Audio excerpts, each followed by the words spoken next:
A history-making flight from Israel to the UAE. The purpose of this flight was to mark the UAE-Israel peace deal that was announced earlier this month.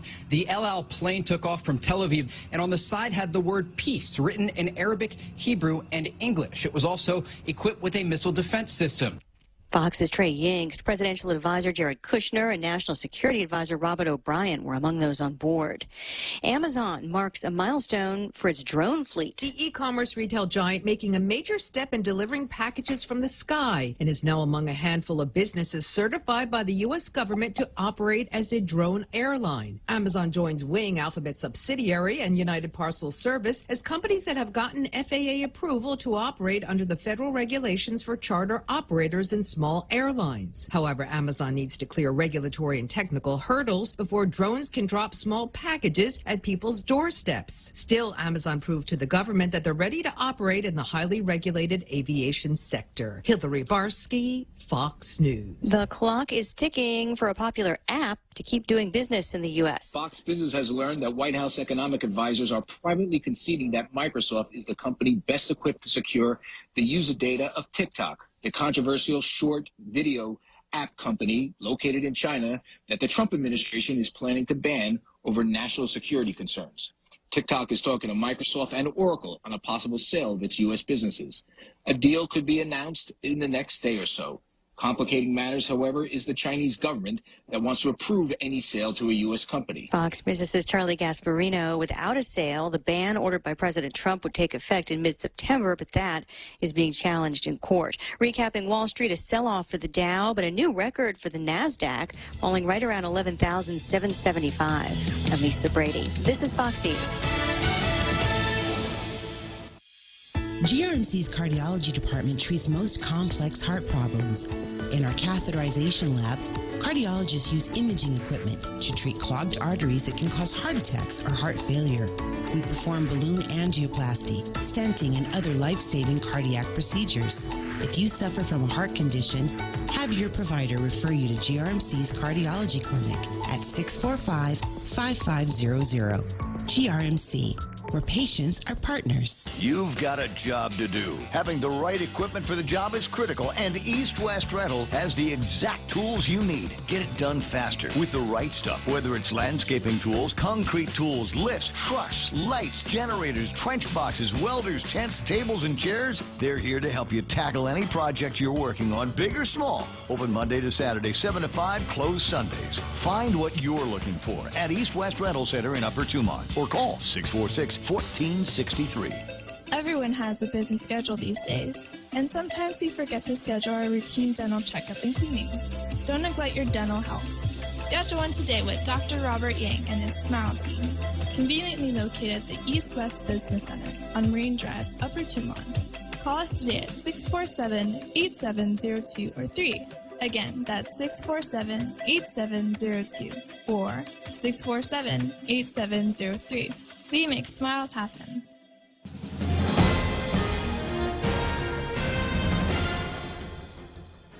Off a day, it's 6:06. I'm Mona Silva Tyron with a look at your local news. On the point, 48 new cases of coronavirus reported yesterday, bringing the weekend tally to 108.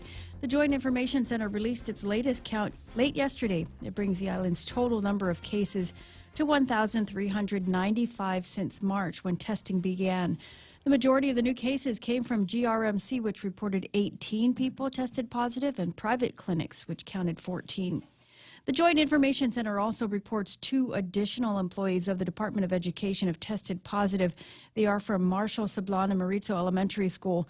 Both campuses are being cleaned and disinfected. Additionally, 2 Notre Dame sisters were confirmed to be positive of COVID-19. That school is working closely with public health, and they are working to safeguard the religious order and everyone in the community. Senators yesterday, just hours before the deadline, passed a budget that will guide the government of Guam's spending for the next fiscal year if it's passed. The $950 million spending package includes additional funding for healthcare agencies, but it also included an amendment that lockboxed excess revenues from fiscal year 2020 and 2021, this protecting those monies from being raided by Adelup. That amendment was put in there by Senator Tello Taitagui, who says this was especially important now when funding for critical agencies and programs are being reduced due to COVID-19. The governor in her press briefing yesterday was reluctant to comment on the budget, nor would she say how she would act on it. The governor says that she still needs time to review the final version. We'll have more news right after this. Mezcla Chamorro Fusion Bistro in Hagåtña and Mezcla Dos Upper Tumon are now open for takeout and delivery services. For more information, call now at 479-2652 or 3 or Mezcla Dos at 646-6295. Mezcla Chamorro Fusion Bistro brings you island hospitality with the true taste of modern Chamorro cuisine at the comfort of your own home. They take your local favorite dishes and serve them with extra flair you will only find at Mezcla. Mezcla, a true taste of Guam. Well, the governor says COVID spread on Guam is nothing to be proud of. Something we should be proud of, she says, is the administration's ability to reduce the government's deficit from $83 million in fiscal year 2018 to $47.8 million in fiscal year 2019. It was part of a recent government-wide audit. The governor yesterday in her press briefing taking defensive stance with reporters as she touted the accomplishments of her administration. According to the audit, the deficit reduction was largely due to the increase in gross receipt tax rates and corresponding collections, something the governor says that she does not intend to reduce. The GRT increase went from 4% to 5%, which resulted in an additional $22 million in revenues. Collections also increased by $45 million from the previous year. And despite the shutdown, the governor is expecting about the same for this year. The governor's optimism is also boosted with a $1.5 million in funding for FY 2020. That's part of the federal government pandemic-related assistance. The governor is expecting that will continue along with more military spending. She also remains confident that the island's tourism industry will see a turnaround. However, she didn't indicate when that would be. She did say it will all depend on our ability to prove to visitors that this is a safe place to visit. It will be a bit longer before former Hagåtña mayor will hear his fate after the district court yesterday delayed his sentencing, the judge granting a motion to continue. His sentencing now is continued to October 13th. Plus, you might recall, remains at DOC while he awaits his sentencing. He faces up to 20 years in federal prison after he pleaded guilty to a single count of extortion under color of official right. This after taking bribes from drug dealers for the use of mailboxes under the mayor's office purview. Well, flags are being flown half-staff as the island mourns the passing of Don Parkinson, the Speaker of the 23rd Guam Legislature. Parkinson served in the 17th to the 23rd Guam Legislature. He passed away in the Philippines after a very long illness. And those are some of your top stories on The Point. Here's Ray with your weather. Thanks, Mona. Mostly cloudy. Isolated showers becoming scattered this afternoon. Isolated thunderstorms, light and variable winds becoming northerly, 10 to 15 miles an hour in the afternoon. Highs again today, about 87 degrees with a heat index. It'll feel like 94. Tonight, mostly cloudy. Scattered showers are in the forecast, becoming isolated by midnight. Isolated thunderstorms. North winds, 10 to 15 miles an hour. And overnight lows are going to be 77 degrees. So what they're basically saying in this weather forecast is you may expect some degree of precipitation falling in this community. Recommendations are that you prepare for it as best you possibly can. Could be a couple more of those road trips where you can't see the car in front of you. So drive to the conditions. Sunrise this morning was at 6:09. Sunset tonight is going to be at 6:32. Hashtag tell the others. Now, while I'm thinking about sunrises, Big Sister Shelley, who is locked in the tower. Rapunzel, let down your hair. She's locked in the tower.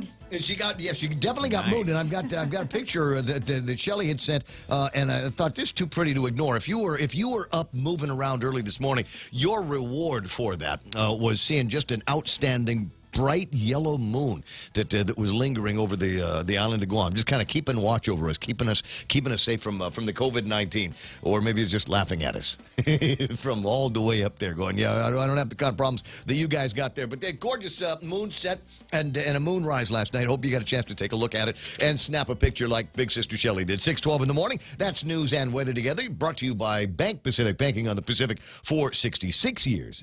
Go green, go hybrid, go to Nanbo Insurance, and your next power bill is on us. Insure your hybrid car at Nanbo and get up to $350 towards your next power bill. That's instant savings for keeping our island clean and green. Nanbo has been providing Guam with over 50 years of reliable and affordable auto insurance.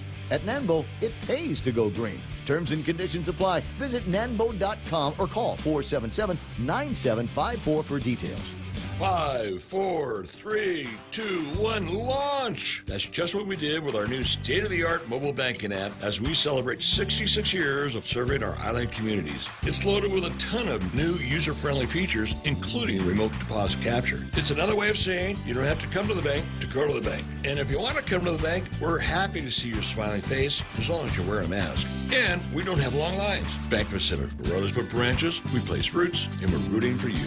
Member FDIC. I got you. Portions of the program brought to you by the guys over at American President Lines, a global presence with a local home. 6:13 in the morning. A Ray Gibson show is also being brought to you by KFC. Fresh brewed coffee right now at KFC. And then enjoy some breakfast. They've got the Colonel's Chicken Congee, sausage gravy and biscuits, or the AM Chicken Breakfast Wrap, all served hot and only at KFC. Available at all locations.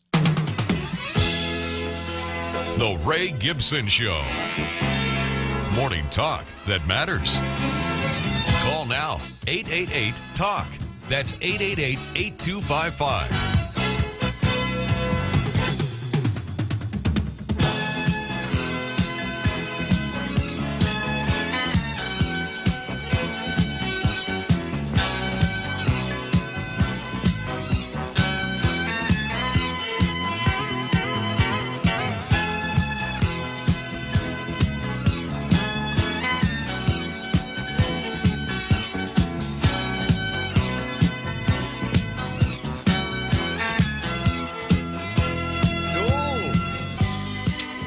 Talking about that terrific moon over Tumon, got that shot that Shelley sent, and Jeff from Pirates Cove, not to be outdone this morning, has went out. He's gone back outside and wanted to catch an outstanding sunrise for us all. 6:09 was when the sunrise was, and that was just a little bit after this picture was taken, or was it? No, it's a little bit before this picture was taken. A sunrise coming up from Jeff's Pirates Cove on the eastern side of the island, and that has almost become a traditional way that we start the program here, and it's got the sunrise pictures and maybe a couple of sunset pictures and all of that. It's great to have everybody along for the ride. Welcome to the program. Excuse the mess. It is the Ray Gibson Show on 93.3 The Point. My name is Ray Gibson, as usual. Just thrilled to be here with you. There's so much that we get to talk about this week, and just when you think that we've hit the end of there's no more news stories to talk about. The legislature goes into a late night session. Their sole job, the one thing that we expect out of the legislature, is to pass a budget, and they did pass what is being referred to by Jerry Partito as a substantially different FY 2021 budget bill. It did not pass unanimously. Soon to be former Senator Regine Biscoe-Lee voted no on the measure, and so did Jim Moylan. He voted no on the thing as well. I think everybody else probably got to the point where they're going, look, it's 10 o'clock.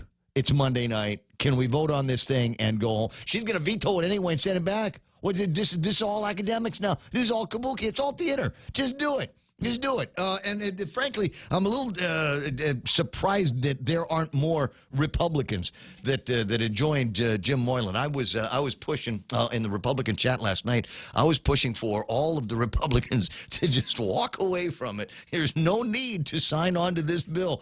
Let's make the 2021 budget, which is going to be a dumpster fire. Let's make that all. That's a Democrat-owned thing. You guys get to own that, okay? Did you vote for it? Did you say no? I didn't. No, I let the Democrats swim in it. Let them marinate in that for another year or something like that. But there's room for more discussion on things like that. A couple of other interesting things that popped into my window yesterday, and I'll share those with you in just a little bit. In the meantime, 6:16 in the morning. Join Mike's side. Montecillo Tyron is going to be taking care of all of the news as soon as she's done with her makeup. And then we got Real Joe, who's on the inside, and he'll get the phone when you call it. 888-8255. 888-TALK is the telephone number. Now, the meme machine is online here this morning. And so 988-5874.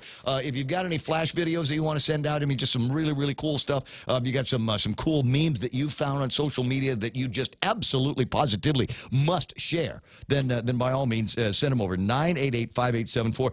And as far as I'm concerned, there's no such thing as pride of authorship. You may have created this meme on your own, put together the graphics and crafted the language, everything that went into it. You might have done, or you might have stolen it from someplace. As far as I'm concerned, if you stole it, it's yours. It's yours. Yeah. It's like the rules of a typhoon. The rules of a typhoon. If something cool blows into your yard from your neighbor's house, it's yours now. Yes, sir. It's yours. And it's perfectly okay to, if it's trash, go ahead and dump it right back over there, over the fence, onto their house. But if it's something cool like, I don't know, a swimming pool or a trampoline or a car, it's yours now. You just go ahead and know. The reason, can I tell you why I've got the typhoon in my head? Why the thing is in my head? Because Commissioner Roy Gamboa came to the house yesterday. Oh, and he's got a pretty interesting hustle going on, and I might have mentioned this to you, but the house. Maybe I shouldn't say this so loud. I don't think the insurance company knows I didn't have shutters up until yesterday. But anyway, so those what? The wood and the tin, they count as shutters. Oh, does it? Yeah, Okay. even if it's just partially covered. Okay, I wasn't 100% sure, but It's anyway. a shutter. So he comes by, and so he's got this thing. It's a cloth shutter.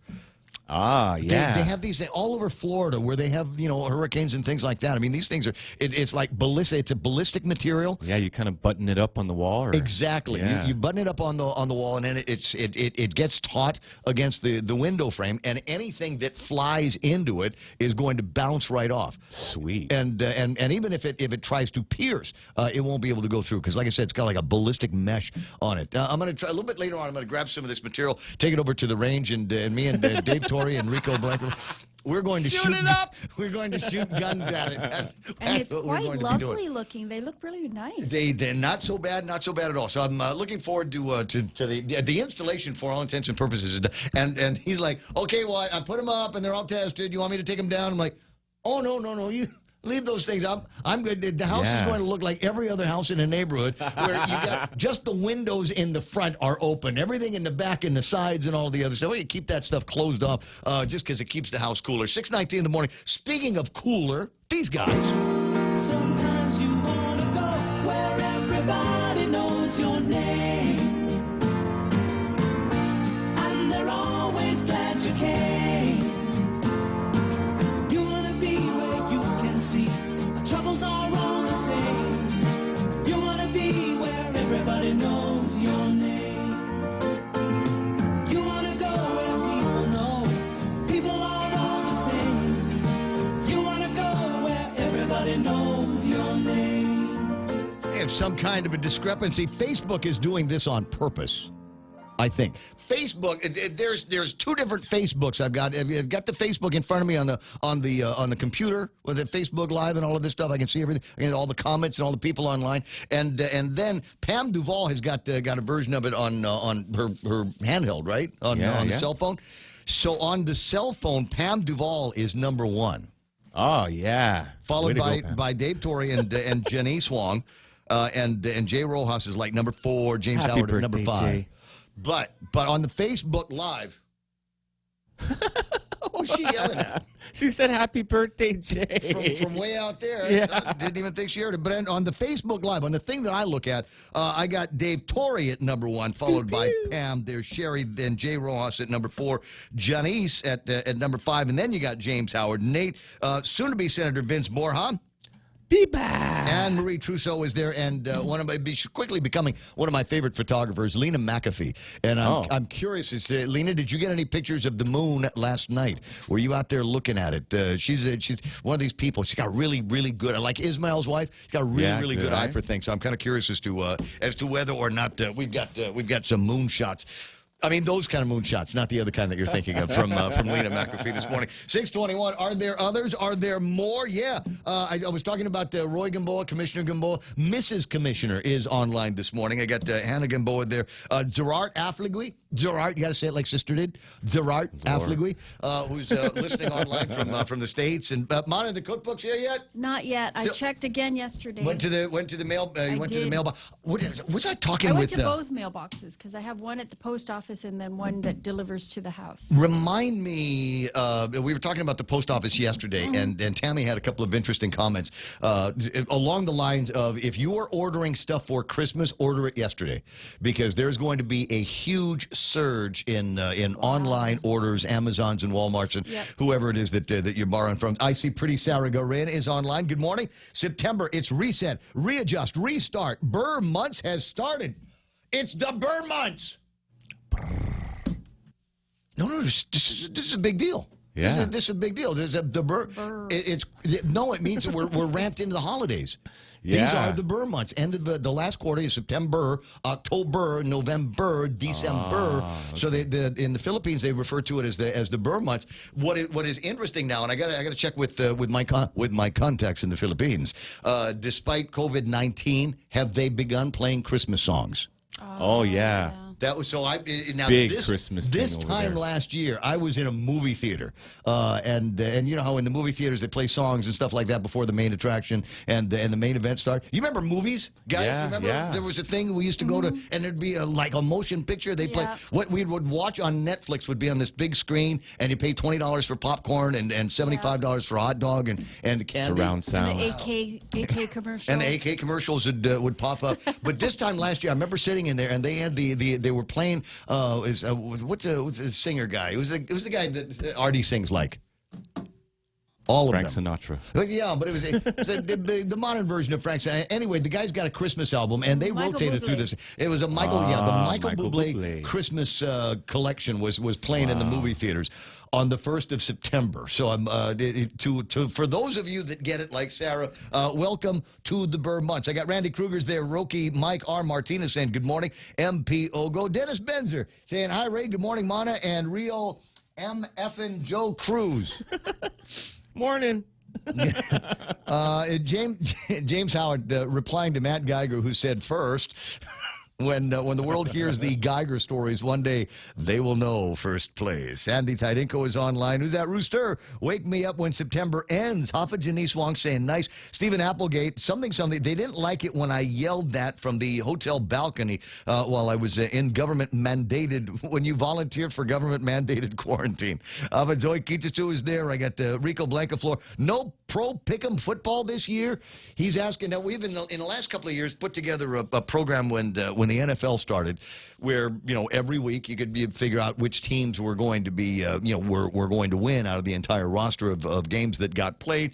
We'd have weekly prizes, and then we'd had a big prize at the end of the year, at the end of the football season. And he's asking whether or not this is going to happen. Is there going to be an NFL this year? I think they took a knee. Yeah, right. Yeah. And now you bring up the politics of this and the BLM and the knee taking and now we've got 2 anthems or something like that we're going to be and I suspect, as was the case a few years ago, that is going to be driving people away from the sport. I don't think they get it. I mean, if they do, they haven't sorted out how to separate themselves from it. And maybe I've got a Cro-Magnon's view of things, but sports is what you do when you're not talking politics or religion. That's what people do to get away from those kinds of conversations. And sports has always been, in my mind, something that brings people together. Something that puts all of us on the same page, at least for a little while. You can go back. And the Guam experience is similar. You can have all kinds of division, all kinds of divide. But when our little kids were playing in Williamston, Bunkport in the Little League World Series, we were all unbelievably proud of them, and we were all happy to be Guamanian, happy to be Chamorro, happy to be supportive of our team doing the thing. And for the time those kids were playing on an international field and among international players, we were all basically on the same page. And can you imagine how divisive that would have been if the kids had gone out there with slogans on their shirts or trying to push some kind of a political agenda? So I don't know, Rico. It's something we'll keep an eye on. I mean, if it looks like this the NFL is going to be a ghost show, maybe we will do something like that. But I think it's going to be a dumpster fire as well. Darn it, I've used that line twice today. I wanted to. There's other words that I want to use, obviously, but it's a broadcast quality. If we were just streaming this to the internet, I'd use other language. One of my other contemporaries is noted yesterday with probably some chagrin. To whoever's writing the speeches for the governor's office, we're all kind of tired of the line "a small choir of cynics." Wow, yeah.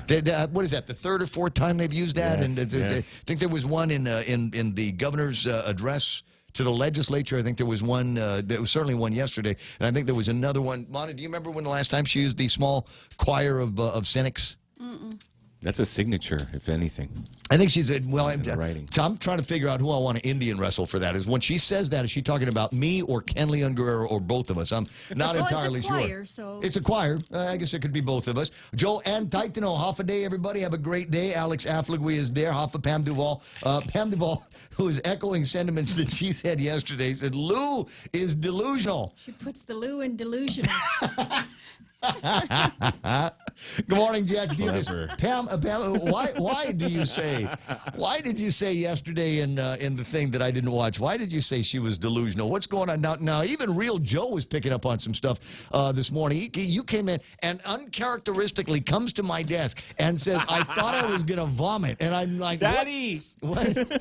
I was like, Daddy. The lady on the TV. She wasn't making sense. I couldn't figure it out. No. What was it specifically? What was it?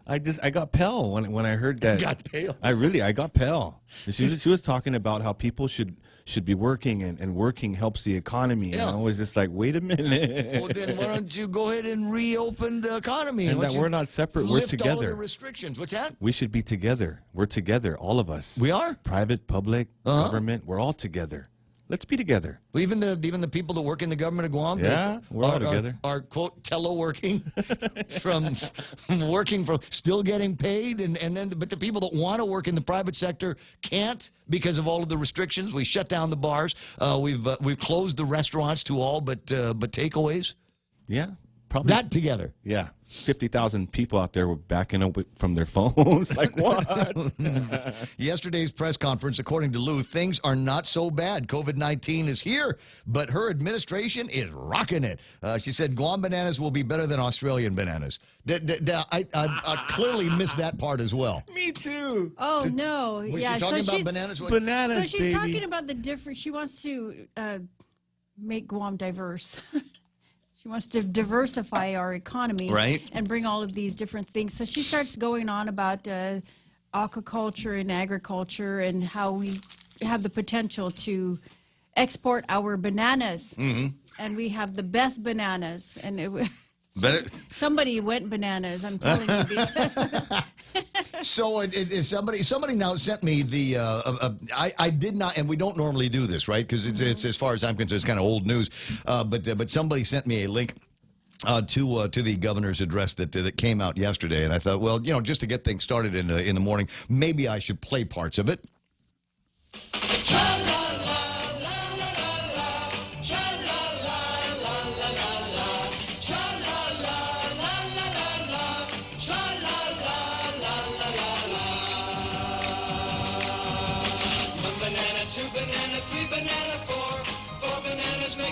So do many more.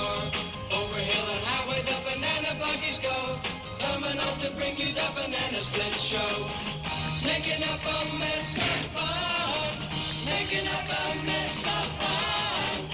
Lots of fun for everyone. Tra la la la la la la, tra la la la la la la, tra la la la la la la, tra la la la la la la. Now, it's almost worth the risk of getting thrown back in Facebook jail, YouTube jail for that one there. Copyrights all belong to Hanna-Barbera, et cetera, et cetera. It's just, I could not resist. I mean, I got people telling me about this banana story that she was telling on the thing. And all I could do was, I was teleported back to my youth, my younger years in the 60s and 70s. And the banana split, that was a big show on television. That was one of the things you woke up for on Saturday morning. We got banana splits are on TV. And one painful recollection. Anybody that was born and raised on Guam, same time as I did, that might have been the first time you saw that in color. because television on Guam, television on Guam. That was the first time I saw that ever. It was black and white.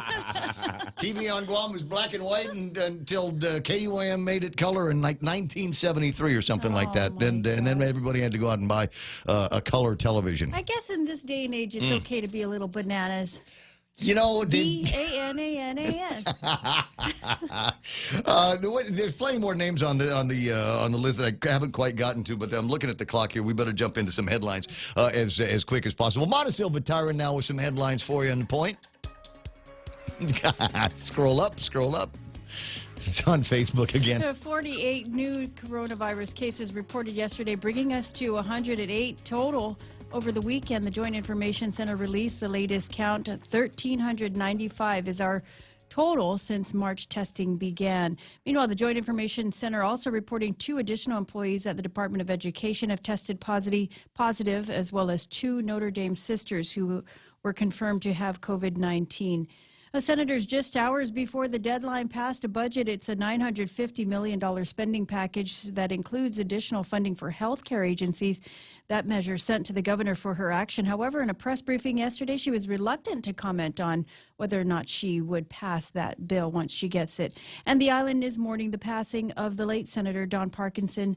Parkinson had been ill for some time, and he passed away in the Philippines. Flags are ordered to be flown half-staff. And those are your headlines right here on The Point. That guy was groovy. Yeah. That guy, he could be, he was a colorful fella, to say the least. I used to enjoy interviewing him back in the day because he would get it, and he had no filter. Every once in a while, before the interview started, you'd have to go, "Hey, this is going on the radio. And remember, there's some words that you're not supposed to use." And he'd kind of go, "Oh yeah, okay." But I remember he did an interview with him, and we were talking about his dealings with some of the Navy Public Works guys once upon a time, and he said they were giving him a hard time, and he says, "I wasn't put here to eat your blank." Except in the interview, he just went right out and said it. And I thought, well, this was like the beginning of the interview, and I thought it was going to be a long half hour for this interview here, guy. But he was great. It gave us, the Pugwa guy, that was a big mark of his campaign. If you saw him, he was handing out betel nut and chewed it. And then one of the other things is every once in a while he had a great turn of phrase, and I don't know how many people will remember why he had them, but somebody frosted his buns. That was a Don Parkinson phrase from Once Upon a Time. That really frosted his buns. That really frosted my buns. Do you remember that? No. I can't be the only one. All right. Well, if you got some great Don Parkinson memories, he's got an entire family that right now are collecting memories of their own. And maybe if you talk to them about your recollections and your fond memories of Don Parkinson, that will help them through kind of a tough time. 6:35 in the morning is iConnect time. Run to the nearest iConnect. They've got right next door, and they open at 9:30 this morning. Smart move would be to make a phone call a little bit later on and find out what it is that they can help you with, and then they'll have somebody meet you at the door because they're cool like that. 888-8888. Top End Pest Control is who you call for all your pest control needs. Got a problem with roaches, ants, spiders, rodents, fleas, ticks, termites? No problem. They do it all. Top End Pest Control is a service-disabled, veteran-owned small business and HubZone certified. Serving Guam since 2012. Call them today for a quote, 487-5657, or email topendpest@gmail.com. Check them out on Facebook at Top End Pest Control and give them a like. Top End Pest Control for all your pest control needs. And for all of your Subway needs, please go to Subway. There are 14, 15 locations all over the island, and they're all open waiting for you. They're back. Any foot long is $5 when you buy one at regular price at participating locations. 2 feet worth of food from Subway? That sounds good. Eat fresh. When's the last time you looked at your homeowner's insurance? We buy a homeowner's policy and never give it another thought until something happens. Life brings changes, and our coverage needs can change. The smart thing to do is get the answers and level up our insurance to make sure we're totally protected. That's the Insurance Extra Point. Get out there and make something good happen today by calling Guahan Insurance Services at 475-1162 or visit us at the Camacho Landmark Center in Tamuning. Studio time 6:36. Jose, do me a favor, retype what you had sent in about the bananas. That was just too funny, and I don't want to let it slip by. At any rate, is it time to take a look at what's going on in the traffic? Let me put this up on the screen so that you can see what's going on traffic-wise in this town. Do we have anything right now? No, I don't see any. Wait. Hold on. Wait first. Okay, wait. Yeah, I probably get around to doing this before you actually go on the air, bonehead. What have I got? There it is. That's what I'm looking for. Right now, traffic, so I can put this on the screen so you can see where there is a whole lot of nothing. Green means that there's traffic. There's cars on the road. It starts to go orange and red, and that means that things are slowing down. Got a little bit of that right now. Southbound Marine Corps Drive over by the Micronesia Mall area. We got some intersection traffic north of that, but for the most part, looks like things are running fairly clear here this morning. You need to let other motorists know about roadblocks and other congestion, do me a favor, shoot me an email or what's the WhatsApp? 988-547-5874. 988-5874, and let me know what's going on, especially if you've got artwork. That's always cool to see. What's that? Just north of Estumbo Gardens. Got a little bit of a slowdown up there. We'll see what that's all about. In the meantime, 888-8255-888-TALK. That's the number, and that's right now traffic here on The Point. When you're a Bank of Guam customer, your services aren't limited to the walls of their branches. With their online banking, mobile app, ATM network, and voice banking, you can bank anywhere, anytime. Check your balances, transfer funds, pay bills, and so much more. When you can do all that, it's like having the island's friendliest bank right in your home. Visit bankofguam.com to learn all the ways they continue to serve you. We're in this together, stronger than ever. Bank of Guam, member FDIC. The Ray Gibson Show, bringing you closer to the action. This is The Point, Guam's FM News Talk Superstation.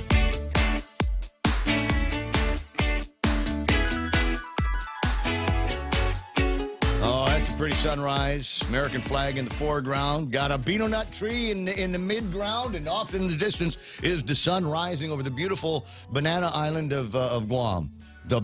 Better than Australian bananas. Really, that was the whole thing. Well, forget it. We don't need tourism anymore. We're going to start wing beans. The wing bean capital of the Pacific. Our wing beans are better than anybody else's wing beans. That's it. We're going to be the Sigadija Central. That's what Guam's going to be. That's what it's all about. You know, finally, we've got a leader with courage. And somebody that will come out and, forget about the obvious stuff. We're gonna have to really dig around. Maybe you're talking to those kids over at the University of Guam. What's the name of that kid? A few weeks ago came out with that editorial, and he wanted to have sustainable and circular, and there was all this academic mumbo jumbo that they shoved into his head, and he had to write an editorial to get it out. Anyway, 888-825-5888-TALK. What's that? Don't get triggered. Rico Blancaflor, and he's got his uniform. This is what he's going to be wearing it all over the place today. Make America Great Again hats. Now, I've actually got one. My dad got me a few years ago, and it's in the desk. I've got a white Make America Great hat.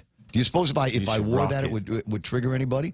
I don't think so. Maybe, not here. Maybe in the next hour. Maybe in the next hour, might do something along those lines. In solidarity, in unity with Rico Blancaflor. 888. Anyway, you got the telephone numbers. Don't be shy about using them. Bunch of stuff on the table of contents, and when I get a chance, I'll take a look at it and see what's fun and what's interesting that we can talk about. In the meantime, however, we've got enough time to bring in the other Governor Leon Guerrero.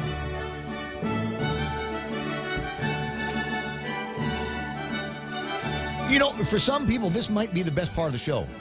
It's this and the part where I say, for real, Joe Cruz, Monte Silva Tyrant, and Jerry Roberts, this is Ray Gibson saying thanks for listening. See you tomorrow. And some people think that the end of the show is the absolute best part. Good morning, Ken. How you doing there, Gov? I'm doing fine. I'm just enjoying watching the legislature's flight away from reality with their $950 million budget. Both of the budgets, I'm sure, are flights from reality. Oh yeah. And I'm trying to figure out. This is the ultimate kabuki of it. Is everybody knows that it's a dumpster fire. Everybody knows it's a dumpster, and they just kind of will vote on it like everything is going to be all right. Like, yeah, we're going to get this kind of money here in 2021. Friends, 2020. You thought 2020 is bad. I got a feeling that 2021 is when we have to pay the ferryman for all of what we've been through this year. I think that's when the real pain is going to be starting. There's a lot of businesses that when it gets to be 2021, it'll be January. They're going to be looking around, going, maybe I'm just going to stay closed. Maybe I'll just stay closed. A lot of people have the impression that things are going to come right back to the way they were, and the government, the money is going to flow into the government of Guam the same way that it did in 2019, and that's just not going to happen. So, like I said, my advice to Jimmy Moylan and anybody else that would ask yesterday is vote no on it and make this a truly Democrat budget. Yeah. Yeah, but That was my feeling as well, because I mean, after all, we don't have a tourism industry. We're not going to have a tourism industry But the for bananas, a long time. but bananas can. Everybody, it will be mandatory. It will be voluntarily mandatory that everybody grow bunches of banana in their yards. Pull up everything else that you've got, anything decorative that doesn't make bananas. Pull it out of the ground and start planting bananas, because ours are better than Australia's. It's funny you say that, because as we're talking, I wish we were on video. I'm standing right here next to my banana patch in my backyard. Hey. Well, I'll tell you what. Now, I do know this out of experience. I will tell you that there is nothing that beats the compostability of what they used to call a banana ring. So if you plant the bananas in kind of a ring, and anything that you've got leftovers, food, stuff that you'd normally leave out for the stray dogs or whatever, put that in the ring of the banana circle, the banana tree will take very, very good use of all of that. So there's your circular economy. So we won't be throwing away any more junk out of the sink. Well, that's a nice turn of phrase, a circular economy as opposed to a circulating. God, I can't even say it. Well, it's okay. It's Tuesday. It's Tuesday. Everybody drank last night. It's all right. Yeah, circling economy, because that's what we have right now. We have a circling economy, circling the drain right now. Because I mean, I sat there and I tried to follow the budget hearings, and it's just, think back. I think over the last 10 years we've had, this is their forecast projections.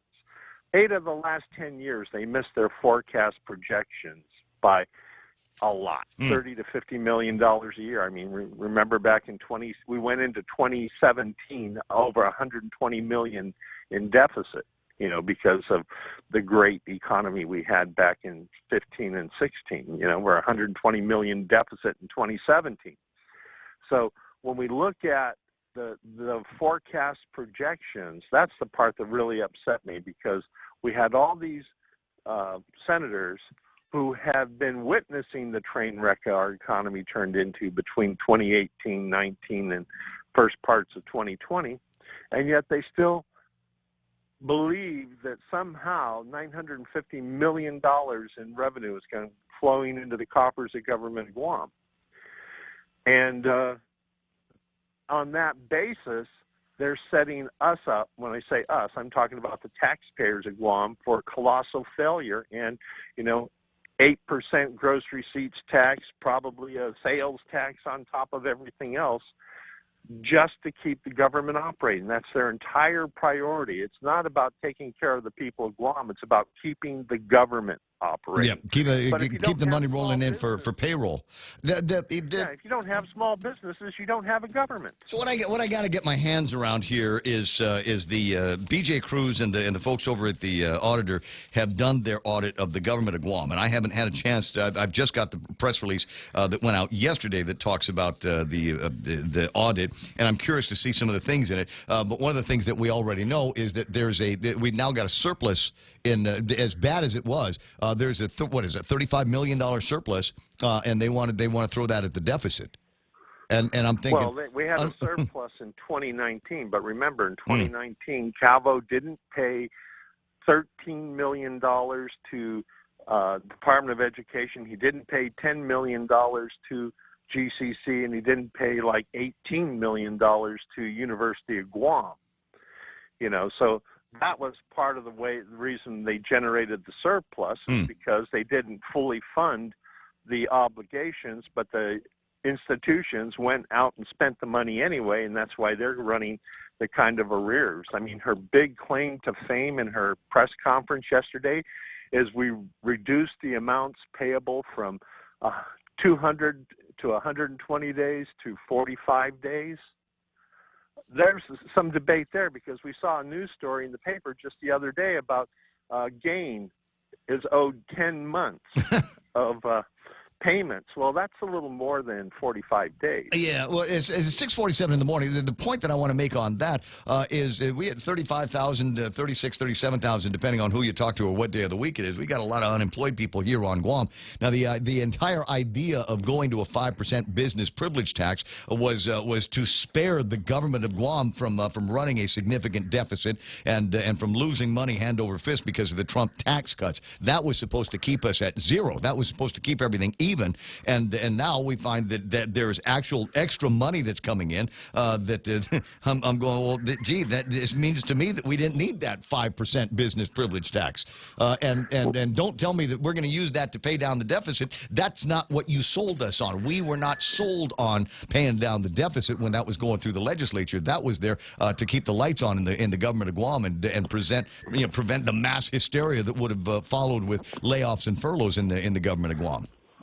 And to God forbid that happens. To restructure the government. Remember, that was included in that 2018 bill where the governor had the power to restructure the government. Right. So pay down the deficit on your dime, not the taxpayer dime. Well, it is it is an election year, and that's why we're seeing the budget that was passed, because God forbid any Democrat politician come out and say, oh, no, we can't afford this government. We're going to have to do streamlining. We're going to have to do right-sizing. All the things they campaigned on in 2018. Remember, we're going to streamline the government. We're going to put it on a solid financial footing. We're going to collect $200 million in back taxes. Yeah, we're going to collect all the back taxes, which has yet to be done. And all those promises that they made, they never kept. And that's why, I'm encouraging voters to really look seriously at electing all new candidates, because we know that there's a 100% chance that the candidates that we have in now, the incumbents, the majority of them are going to keep on doing what they've always done, which is insanity. Whereas when we elect new candidates, we have a 50-50 chance that they will be public servants instead of politicians. Yeah, well, or they could be just as insane as the ones that we've already got. 6:49 in the morning. The other Governor, Leon Guerrero, that's Ken LG. I'll talk to you pretty soon, my friend. Have a day. What day? It's Tuesday, right? Yeah, it's Tuesday. It's September. It's September. Welcome, ladies and month. as the man said, it's the Burr months that are happening outdoors right about now, and something that's almost worth commemorating. Now, do you look to the next 4 months between here and New Year's with a degree of hope? And a longing for the better times, as Sarah says, is this going to be some kind of a reset? Is this where we go and say, all right, put everything behind us, and maybe the numbers for the COVID are going to change? Maybe we'll get better at that. Maybe we'll get better over at the hospital with this, that, and the other. Or is it going to be, oh my God, we're just in for another 4 months of the same crap that we've been dealing with since March? I don't know. Maybe. Well, I do know. I do know. So we didn't have a primary election, but that means that we're headed headlong into a general election, and who knows what answers we will see. The question for the people of Guam is: are you better off today than you were 2 years ago? And if you cannot say yes, and I don't know too many people that can say yes, then maybe it's time to rethink the people that you've got in the legislature, starting with the ones that voted yes on that budget.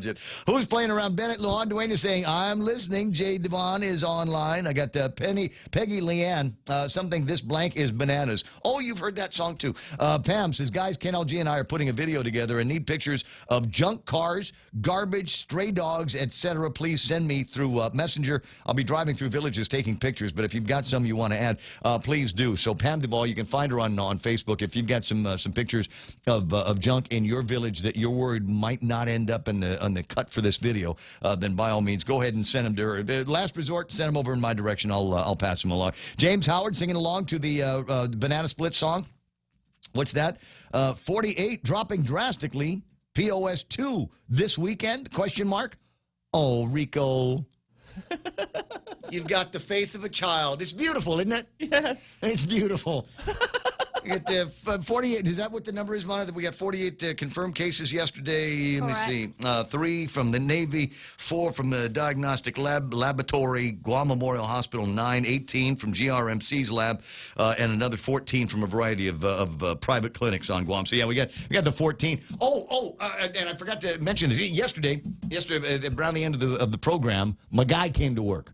Oh, yeah. Our guy. Welcome back, guy. That guy, we miss you.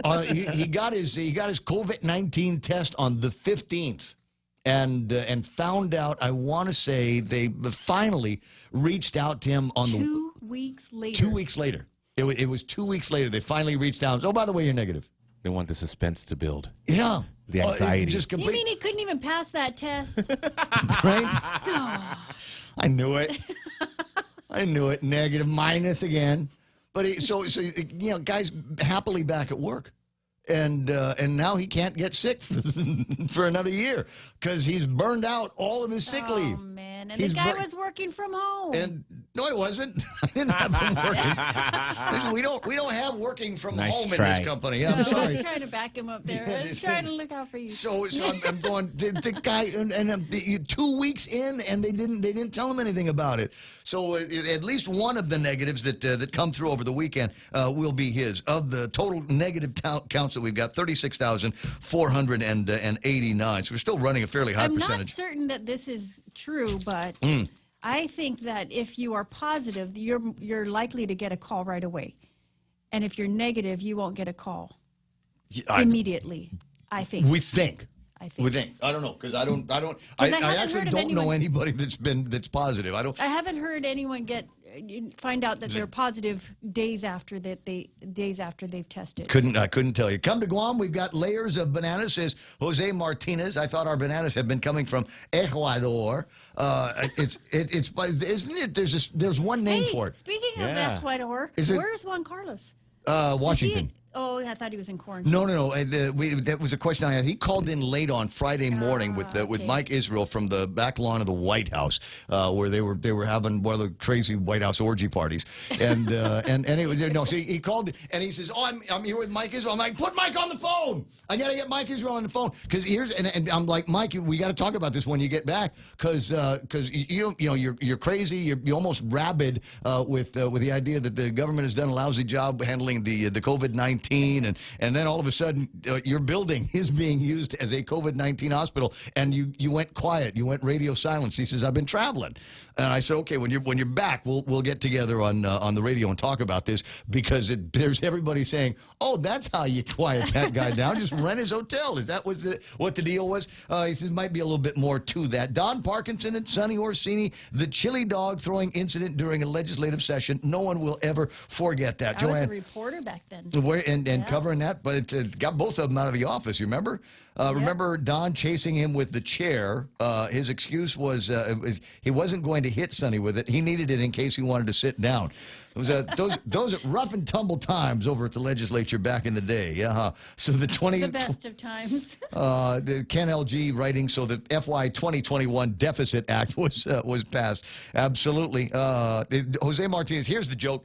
You called that a banana? This is a banana. Spoken by Croc O'Denial LG. That's funny. I like that. Chris Watson's online. I got Andy Camacho. We can start exporting the millions of pigeons flying around the island. No. Let's not do that. Andy, history lesson. Quick history lesson. Back in olden days, before Payless and Pedro's Market and all of this other stuff, a lot of families didn't have ready access to proteins. Right? Oh, I see where this is. So, yeah, you know where this is headed, right? So unless you actually raising cows, raising chickens, for a lot of families, including the Underwoods, including the original Underwood family, they ate a lot of pigeons. And you raise them and, Cornish pigeon. Yeah, you raise them and you don't name them and you keep them around. And when it comes time to eat and you want some meat, there you go. You go and you kill yourself a couple of the birds. The island with their poop. This is true. And that's how we get things. Germinated out in the boondocks. Kanata Go government is going. What do we got? Got bananas. Is Joshy the tally man? Come, Mr. Tally Man, tally me bananas. Oh, the way you people are thinking this morning. Raul Montes is in 2020 triggering somebody is a pastime.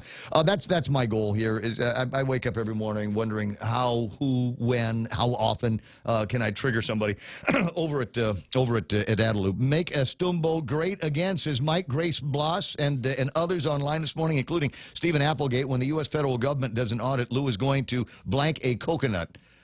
Yeah, could be something like that. Playing around on the Facebook Live. Go ahead. You got comments, you got requests of stuff you want to talk about. That'll be fine with me. From time to time, I like to go, yeah, we've got it bad here on Guam. We got all these restrictions, but it could be worse. We could be in Hawaii. Somebody sent me yesterday, I think it was Dave Torrey sent me a deal yesterday of all of the restrictions that are taking place in Hawaii right now. And you think that it was rough not being able to jog on the beach? In Hawaii, you can't do anything on the beach. You can't look at the sand. Straight to jail. Whoa. It's they've got all of the restrictions out there are absolutely nuts.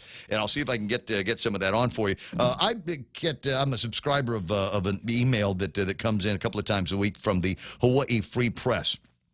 And this is one of the big headlines they've got today. People are almost rebelling against emergency measures. And Kai Kahele is in the middle of it. The county civil defense chief Monday said he and his staff are hearing that people are almost rebelling against emergency measures put in place to stop the spread of coronavirus. They're taking off their face masks, and they're not wanting to social distance anymore, said Talmadge Magno, Hawaii County Civil Defense Administrator. But this is the worst numbers that we've had, and this is when we need people to come together to be responsible for themselves, their families, and their neighbors. In its Sunday morning message, Civil Defense expressed concern that the Big Island community's spread of the virus might be associated with Hilo-based gatherings where people failed to practice preventative measures. It's kind of like that poker game that people were playing after the funeral. The message specifically mentioned a huge gathering of remembrance recently held in East Hawaii, an apparent reference to the celebration on July 25th for Kaolani Pakele, lead singer of Manao and Company. The Hilo-born entertainer died May 25th at the age of 47. He was drowned. Hundreds gathered to honor the Hilo-born entertainer. Social media videos showed few wearing masks and almost nobody doing social distancing. There was a large tent with an entertainment stage and food service line. Video showed the food handlers wearing masks, but they were apparently the only ones. But what they're saying is, and I'm wondering when we're going to see more of it. When is it going to happen here where people will just open and just rebel? As somebody pointed out yesterday, you know, if you're a business on Guam and you've had it with the restrictions, just open. Just open. And if everybody opened, Department of Public Health would be overwhelmed. They wouldn't be able to shut everybody down. They'd have to weaponize everything. Are we at that point of denial and defiance yet?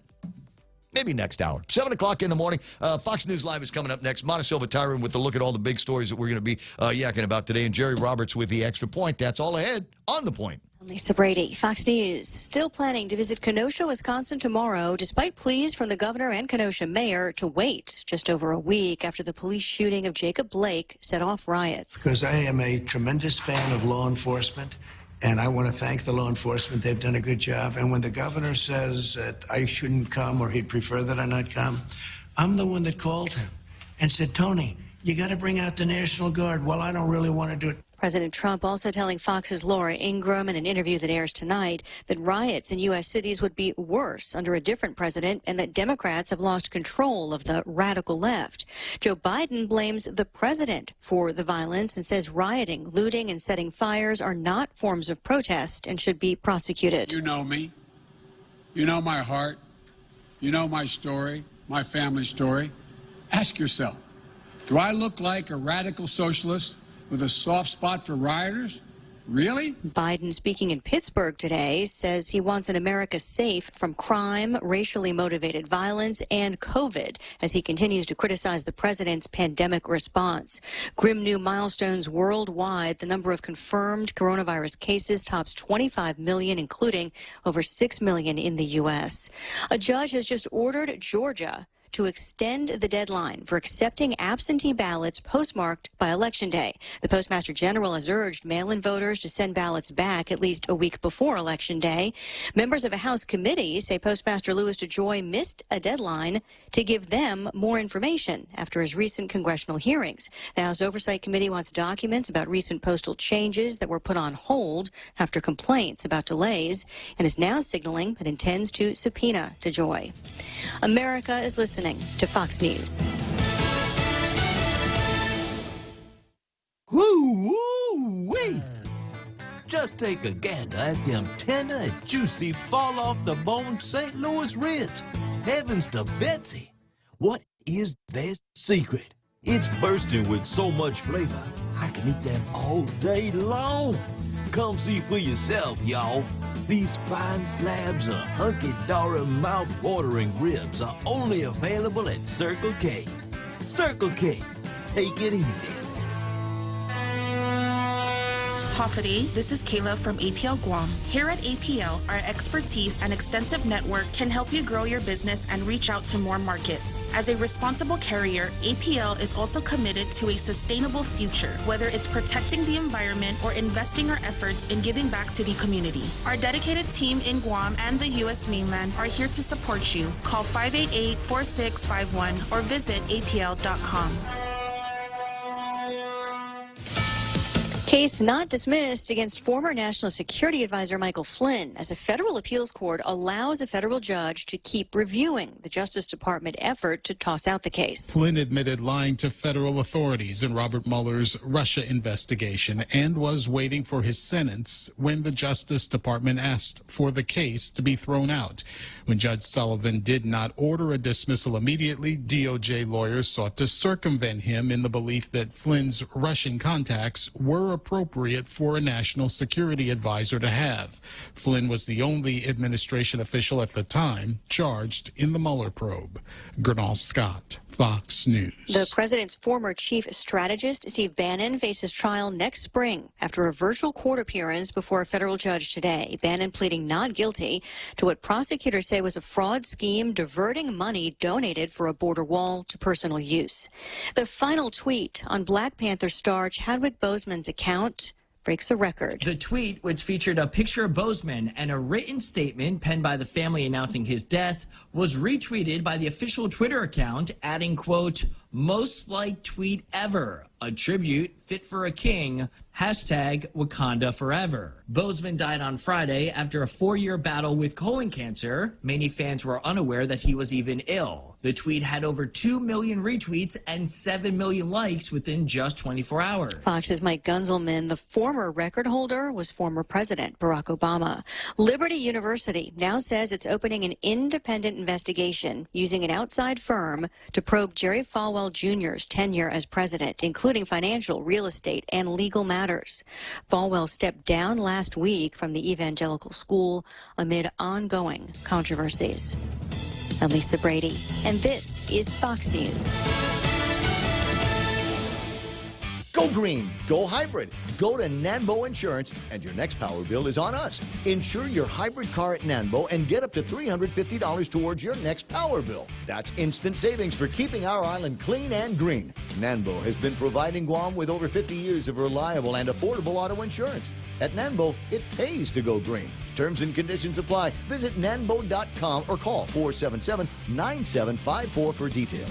Wow, nice smile. So perfect and all. Thanks. I owe it all to Dr. Robert Yang and his Smile team. They do wonders for a healthy, happy mouth. Got teeth? Don't wait until they hurt. Schedule your routine checkup and cleaning with Dr. Yang and his Smile team. Suite 119 in the East West Business Center, Upper Tumon. Call 647-8702 or 3. The best thing that happened to teeth since toothpaste. Dr. Yang and his Smile team. They make smiles happen. If you've ever struggled for breath, you know what a scary experience it is. Whether you have asthma, emphysema, COPD, lung cancer, or another respiratory illness, the right medical treatment makes all the difference. GRMC's Pulmonology Clinic has the latest technology and respiratory equipment, staffed by world-class pulmonologists. Make an appointment today with GRMC's Pulmonology Clinic and start breathing easier. GRMC, where patients are partners. 7:06. I'm Mona Silva Tyron with a look at your local news on the point. 48 new COVID-19 cases reported yesterday. It brings the island's total number of cases to 1,395 since March testing. 38 people are in the hospital and 5 people are in the intensive care unit. Yesterday's count was of 428 samples taken. Again, 48 of those came back positive. The majority of the new cases reported from GRMC, which had 18 people test positive, and private clinics, which counted 14. Well, with the news that more people are testing positive for COVID-19 at the hospitals and the recent death of a hospital nurse at GMH, there is concern with the safety of the Guam Memorial Hospital. Dr. Rick Eusebio wants to know what's being done to reduce the risk of infecting non-COVID-19 patients at GMH. Eusebio, in an interview with the Guam Daily Post, points out that the nurse had been in the hospital for weeks and had tested negative for the virus. It wasn't until the week that she passed away that she tested positive for COVID-19. Eusebio saying it indicates that she acquired the virus during the hospitalization, which means that there is a increased risk of acquiring the virus at the hospital. The hospital administrator, meanwhile, says that the death is under investigation, but Eusebio says it isn't enough. He also says non-COVID-19 patients at GMH shouldn't be subjected to the same increased risk, or there should be some means to prevent them from getting the infection. The report again in the Guam Daily Post today. Meanwhile, the Joint Information Center also reports 2 additional employees of the Department of Education have tested positive. They are from Marshall Sablan and Maritzo Elementary School. Both campuses are now being cleaned and disinfected. Additionally, 2 Notre Dame sisters have been confirmed to have COVID-19, and the school is working closely now with the Department of Public Health and working to safeguard the religious order and its community. Elsewhere in the news, senators, just hours before their deadline, were able to pass a budget that will guide the government of Guam through the next fiscal year as far as spending goes. The $950 million spending package includes additional funding for health care agencies. It also includes an amendment by Senator Tello Taitagui that lockbox excess revenues from fiscal years 2020 and 2021, thus protecting those monies from being raided by ADLUP. The amendment put in there again by Senator Tello Taitagui says this was especially important now when funding for critical agencies and programs are being reduced due to COVID-19. The governor in her press briefing yesterday wasn't willing to comment on the budget, nor would she say how she's going to act on it. She did say that she still needs time to review the final version. We'll have more news right after this. Pick up dinner for you and the family at Chili's. We got you covered with a variety of delicious family platter options, like our fajita trio, Cajun chicken pasta, or our crispy chicken crispers. Or order off our new menu for you and a friend and indulge in our tasty burgers, tacos, and ribs. Get your Chili's favorites in a way that works for you. Call 648-7377 or WhatsApp 929-7376 for curbside pickup orders. Or get delivery with Good to Go. Chili's, you can still savor the moments at home. The governor yesterday in a press briefing says that she's proud of her administration's ability to reduce the government's deficit, and we should be proud also. In the briefing, she touted the reduction which was outlined in a recent audit. It was from $83 million in fiscal year 2018 to $47.8 million in FY 2019. The governor was quite defensive, though, when reporters were asking questions. She was quick to respond that she's not inclined to roll back the gross receipt tax. According to the audit, the deficit reduction was largely due to the increase in the GRT and corresponding collections. The GRT increase went from 4% to 5%, which resulted in an additional $22 million in revenues. Collections also increased by $45 million from the previous year. And despite the shutdown, the governor is expecting about the same for this fiscal year. Well, the governor's optimism is also boosted with the $1.5 million in funding for FY 2020, and that's part of the federal government's pandemic-related assistance. The governor's expecting that will also continue along with more military spending. And she remains confident that the island's tourism will see a turnaround. She did not say, though, when she expects to see a real turnaround. She did point out that it'll all depend on our ability to prove to visitors that Guam is a safe visitor destination. And flags are being flown half-staff today as the island mourns the passing of the late Speaker, Don Parkinson. He was a Speaker of the 23rd Guam Legislature. He also served in the legislature in the 17th all the way to the 23rd Guam Legislature. Parkinson was in the Philippines when he passed away. And those are some of your top stories here on The Point. Here's Ray with your weather. I got Wait, you don't have to reach for yours. Mostly cloudy, isolated showers today, becoming scattered in the afternoon. There's isolated thunderstorms at work as well. Light and variable winds becoming northerly 10 to 15 miles an hour this afternoon. Today's highs 87 degrees, but it will feel like 94 degrees. That's what the heat index does. Mostly cloudy tonight. Scattered showers becoming isolated by midnight. There's isolated thunderstorms in there as well. North winds 10 to 15 miles an hour. And overnight lows cool about 77 degrees. Sunset tonight is going to be at 6:32. Hashtag tell the others, but only the cool ones, all right? We don't want you telling people that's going to walking around going, he's not wearing a mask, right? You're not social distancing. I don't want any of those people at my groovy sunset. So hashtag tell the others, but only the cool others. 7:12 in the morning, that's news and weather together on The Point. Are you fed up with those long bank lines? Do you wish you had a bank who gave you faster service? Well, by enrolling in Bank Pacific's new mobile app, you don't even need to wait in line. But even if you do want to come down in person, we're more than happy to see your smiling face, as long as you have a mask. Because our service is so good, we don't believe in lines. Because for 66 years, we've been making sure you get the service you deserve. Because where others put branches, we place roots. And we're rooting for you. Member FDIC. Top End Pest Control is who you call for all your pest control needs. Got a problem with roaches, ants, spiders, rodents, fleas, ticks, termites? No problem. They do it all. Top End Pest Control is a service-disabled, veteran-owned small business and HubZone certified. Serving Guam since 2012. Call them today for a quote, 487-5657, or email topendpest@gmail.com. Check them out on Facebook at Top End Pest Control and give them a like. Top End Pest Control for all your pest control needs. I got you. 7:13 in the morning. What did you say I had to do? What you want me to talk about? KFC. I had dinner there last night. Oh, yeah? Yeah. You know, it's my new fascination. I've been eating stuff at KFC since I was a little boy, but they've got that Double-licious that I like really. It's maybe too much. so I get to the Double-licious, and the lady recognized my voice. She says, "Do you want the Twister with that?" And I said, "No, tonight I want chicken pot pie." So I got a Double-licious and a chicken pot pie while I'm watching Cobra Kai. Did you watch it yet? No. It's Netflix, dude. It's I on haven't Netflix watched now. it. I haven't watched it. Mana, Cobra Kai? Not since I was... It's an update of the Karate Kid story of what happened to the Cobra Kai guy. Little chicken thigh and a little Cobra Kai. He opens a new dojo. He's got a new dojo. Oh, so wait, this isn't... It's like he's the anti-hero. It's an actual updated version? Like Yeah, I mean, there's Ralph Macchio, and he owns like a car dealership or something like that. Oh, I gotta watch this. And and it becomes the governor, and he says we're going to make better bananas than Australia. Oh yeah, we got the best bananas. Awesome show. You get a chance to go watch that. Anyway, you might be thinking about breakfast over at KFC. Good idea. Hot coffee, Colonel's chicken congee. We've got the AM breakfast deal. So check that out. All the KFCs, and they can deliver to 300 FAST is the telephone number over there. Portions of the program also brought to you by Ron and Kim and the folks over at Security Title. I don't know what they had for dinner last night. You're going to have to ask them yourself. Maybe pondering over that $700,000 piece of property I was talking about yesterday, right? $700,000 for what was an acre and a half, 2 acres, or not. I don't think it was a full acre of property. $700,000 for just the dirt. Where's that got to be?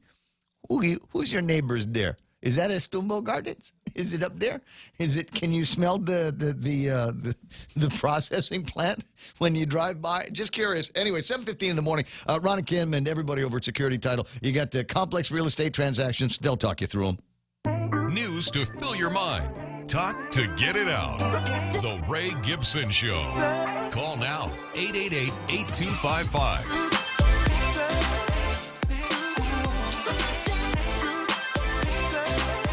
7:15 is somebody on Facebook Lives typing in "great show." You talking about me, or that's a reference to the Cobra Kai thing? Because I made it through a couple of the episodes before I had to fall asleep. So I might catch a little bit more of the first season now, and it's supposed to be another season of this stuff on the way. So wildly successful on YouTube, and they ported it now over to Netflix. Now you might also be wondering, Ray, aren't they opening up movie theaters? Did you not mention last week that they were going to be opening up movie theaters across the country? It's true. It's true. There are 2,412 North American screens that are now open and working and showing movies, but just a couple of movies. The New Mutants debuted at the top of the box office. Now, we're not talking about a 4th of July, gangbuster movie here, but the New Mutants we're going to have to readjust our thinking on what constitutes a record, made $7 million. Oh. $7 million. That's nothing. Yeah. That's nothing in terms of debut weekends, right? And considering there's nothing else out there, you'd think that maybe the numbers would be better. Unhinged is another movie that's dropped to second place with just $2.6 million over the weekend. So it's one of those things, and it brings to mind the question. We were talking about sports in the last hour, and you know, what's the NFL going to look like this season? Will there be a season? Will people watch it, or will they go, oh my God, there's way too much politics in this, and I really need to it really needs to turn back into sports entertainment, not politics. Right? A lot of boycotting going on right now. And now, so you think about the stadiums and all the advertising racket, and you know, people that are buying shirts that they're not going to be doing that. So at which point does the model begin to fall apart for sports? And at which point does the model start falling apart for Hollywood entertainment, for television shows and movies? If all of a sudden, you know, the new normal for for a debut weekend is somewhere between $7 and $10 million, what does that say about the ability for many of these studios to be able to continue to crank out movies, and the salaries that many actors and actresses are demanding these days? Will they be able to command any of that, considering that the big debut weekend for, you know, the new Brad Pitt Angelina Jolie movie is only going to bring in $10 million? That doesn't cover one of their salaries for the shows. Yeah. So at which point does that model break down? You people are business people, you know. So put all that together. I'd mentioned in the last hour the state of Hawaii and the Big Island of Hawaii, where their civil defense authorities are beginning to say, we think that there's going to be open rebellion before too much longer. They're already openly defying the rules about wearing a mask and social distancing at events that they weren't supposed to be getting together for. But, you know, how do you stop everybody when when a beloved singer passes away? Raul says Hawaiians need to rise up and slay their officials, Captain Cook style. Tim Lahan writes, this past Sunday, GPD officer told me that swimming was not classified as an exercise, and I was told to leave within an hour. What? Not no, too that's far off. not exercise. That's recreation. That's what kind of... Okay, Tim, the way I do it, I can see where a police officer would say, okay, that's not exercising. That's like you're bathing. You're just sitting there in an ocean. You're not exercising. So you need to leave. But I heard somebody told me yesterday about somebody else who were sitting on the beach, and they were told by a yellow jacket that they had to leave, or a yellow shirt, that wasn't exercise, and unless you're exercising, you can't be on the beach. And the guy's like, there's nobody else here for 100 yards in any direction.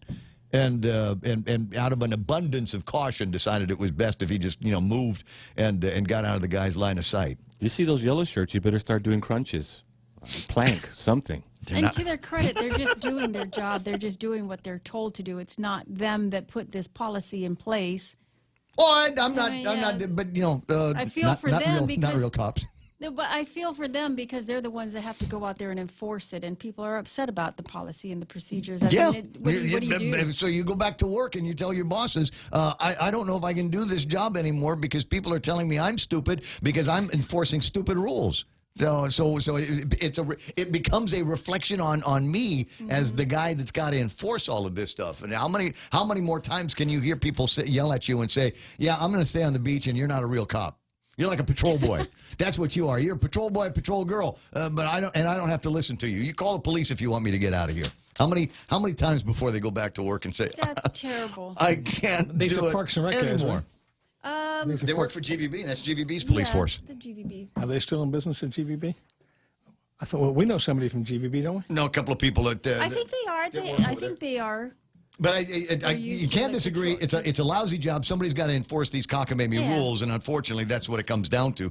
Is these guys out on the streets and telling people that swimming is not classified as an exercise? Maybe we ought to be a little bit more clear about this. Now, last hour, I told you that the state of Hawaii has got some interesting lockdown deals that they have foisted upon their people. I thought maybe I'd show this to you. This come in yesterday, and I didn't have a chance to talk about it. But I got a minute here because normally I'd be touting how Jerry Roberts is on the radio and in the Guam Daily Post, but in 2 times Jerry. But there's no 2 times Jerry today. Tomorrow you're going to be in. So the Wednesday version of it. Second stay-at-home, work-from-home order for Oahu, and this will be in effect until the 9th of September. These are prohibited. Indoor and outdoor social gatherings of any type, prohibited. Retail businesses, real estate firms, auto dealerships, golf courses, gyms, salons, bars, clubs must close. All travel, including but not limited to by foot, bicycle, scooter, motorcycle, automobile, or public transit is prohibited except for essential travel and activities. You can't walk around Oahu. You can't go. The sidewalk. You cannot walk on the sidewalk in Hawaii. How far from your residence can you stray? It doesn't say here. I would presume it would several feet maybe. But beaches. when you go to the store, what happens? That's essential travel and activities. So you're going to be allowed to do that. But there's so there's stores like Don't know how you're gonna all get around there. the neighborhood. Yeah. So you tell somebody you're going to the store all the time. Yeah, all the time. I wanted to go to. I'm going to that store way over there. Beaches, city, and state parks remain closed. There was a woman, I told you this story, that all she did was set foot on the park, and she was caught by the cops, and they fined her $5,000 for walking in she set foot because she wanted to look at a sign that said "Don't set foot in the park." And they nicked her for that. No walking, running, sitting, standing, lying down, lounging, sunbathing, or loitering on beaches and sandbars. No hiking on city or state trails. This one here, this one is reminiscent of just how hung up the politicians and the people of Hawaii are. Singing and or playing a wind instrument and similar activities that increase respiratory droplets in the air are prohibited, with the exceptions at a gathering, business, or operation that has already been authorized to do so. No singing. No singing. No saxophone. Oh my God, this is like Footloose. It's exactly like we were still living in that footloose world. So no singing, can't play any instrument that increases the respiratory droplets that you've got. Could they possibly be more hung up in the state of Hawaii? What about the kazoo? Can we do the kazoo? It would, it depends on what we've got, what the instrumentation, et cetera. 7:23 in the morning, 888-8255, 888-TALK. So you think we've got the market on mataping all locked up here? No, you think so we're talking about how lousy things are around here, and here comes Hawaii saying, "Hold my beer, hold my beer." How about this? No singing. Brilliant. I'm telling you. There's a food commodity distribution going to be taking place, and it's coming soon, but different than they were doing it before. You know how they're doing this, right? Drive-through or door-to-door? Door-to-door, right? So my mayor is going to be doing some door-to-door. Rudy's going to be running around the village with food. We have a relatively small village. I got a cool mayor. I got a cool mayor, and the village is clean. He's got the guys. Pretty cool. Come on by anytime you want to. So they've got September 9th will be door-to-door delivery and MTM for Manumco and the disabled. Now, which one of those do I qualify for? Both. Both. Okay, so you some think disabilities you cannot see. That sounds like a straight line to me. Hey, Rudy, when you get to his house, be singing, will you? Yeah. And then on the 10th, it's a drive-through at the mayor's office, 8:30 until supplies last. And we've got some cool villagers too, because they don't take advantage all the time of some of the free stuff that the mayor has. So he'll buzz me every once in a while and said, "Dude, I have an infinity of apples. Can you come by and grab some more of the stuff?" And they have to get rid of it, otherwise it's going to rot and go to waste. But there's another reason. Apparently there's another staff meeting area around the mayor's office where the guys get together and have a couple of rounds when the day is done. So I might check some of that out before too much longer. But here's what I want to do, guys. We need to have an Iron Chef where we should make it a matter of pride. Mm-hmm. Every village, 19 villages on Guam. Yep. Right, 19. So we'll bring everybody from one person from each village. And we'll give them the Iron Chef Challenge. You have to be able to make a meal, right? You got appetizer, main course, and dessert out of the commodities that they give you. So put this together in your head. Pam Duvall's already thinking about this now. Egg noodles, elbow macaroni, cereal, instant milk, canned pears. There's peaches, beef stew, and lentils. Could you make, from what I just described, a appetizer, main course, and a dessert. Absolutely. Yes. Would it? I'll Could make you? it taste Could, would it good, taste? too. Would Those it are taste three good? different I'll make it courses. taste Oh good. yeah, definitely. Yeah. Mine is down. Mine is down. Okay, so here's the deal, everybody. Because whatever.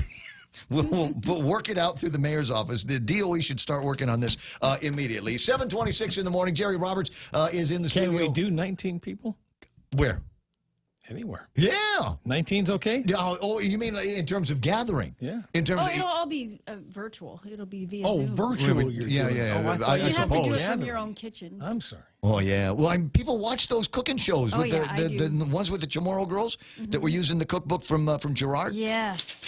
That would be. And Gerard should sponsor it. The winner gets a cookbook and his kumzu and a few of the other. Well, when I get my cookbook, I'm going to make some stuff and bring it in. So you Guam, guys can try. that was the idea. You're supposed to watch it, and I'm also under orders that I still have to fix something up with the pumpkin spice spam that Jay Rojas sent to me. Oh. I still have not done that. 7:27 in the morning. Jerry Roberts in the studio. We got the extra point that he's going to be taking care of. Brought to you by Guam Insurance Services and the guys over at First Hawaiian Bank, where it all starts with yes, Jerry. Are you suffering from a goodness disconnect? Let's find out next on the Extra Point. When's the last time you looked at your homeowner's insurance? An easily overlooked part of covering our home is what's inside of it. Over time, we buy things we don't want to lose, but don't update our contents coverage. The smart thing to do is get the answers and level up our insurance to make sure we're totally protected. That's the Insurance Extra Point. Get out there and make something good happen today by calling Guam Insurance Services at 475-1162 or visit us at the Camacho Landmark Center in Tamuning. A goodness disconnect. What on earth? What if I said, many of us need to see our good stuff tanks filled because we're running low? Let me dig into this a little bit. We've all been under the wet blanket of the coronavirus for 7 months. It's been in Guam for 6 of the 7, but many of us had our eyes on this thing during February, picking up daily media reports of how it was spreading, realizing it was just a matter of time before it got here. Today, when I speak of freedoms lost, it's not in a political sense. Conversation about that is pretty much available wherever you look or listen. For today's purpose, it's about how the past months and disruption to life has impacted people and what everyone in the workplace ought to be thinking about. We all need to be reminded consistently that there are good things in our lives, regardless of how the virus has changed routines and what's available to us. Mindy Uggan wrote a column in the Guam Daily Post yesterday that everybody should read. She discovered good in the midst of chaos, unwanted challenges, and disappointment. She mentioned using this time for learning opportunities, getting in shape physically, and time with family. Before we go further, let's talk about family. Something else that doesn't get a lot of discussion is the whole issue of how parents approach a time like this. Will they teach kids how to deal with hardships and downturns later in life by how they work with the virus? Those who have been proactive and maximize the time, as in Mindy's example, teach one kind of lesson. Those who have been inactive, essentially putting life on hold until the virus threat is over, they teach another kind.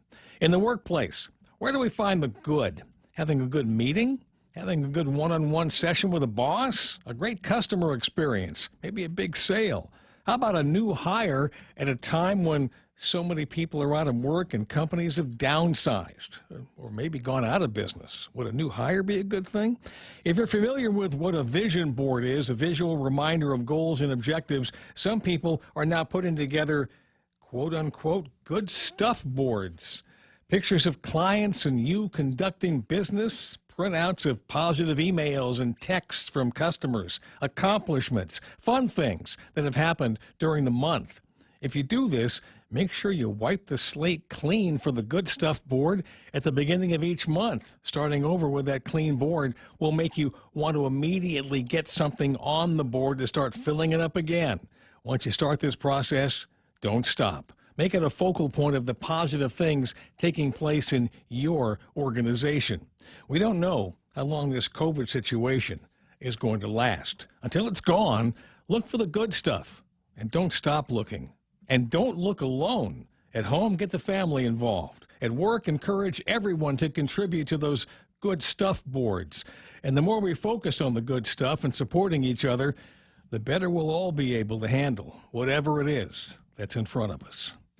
That's the Extra Point. Be responsible and get out there and get some good stuff going today. For 93.3, The Ray Gibson Show, Guam Insurance Services, and First Hawaiian Bank.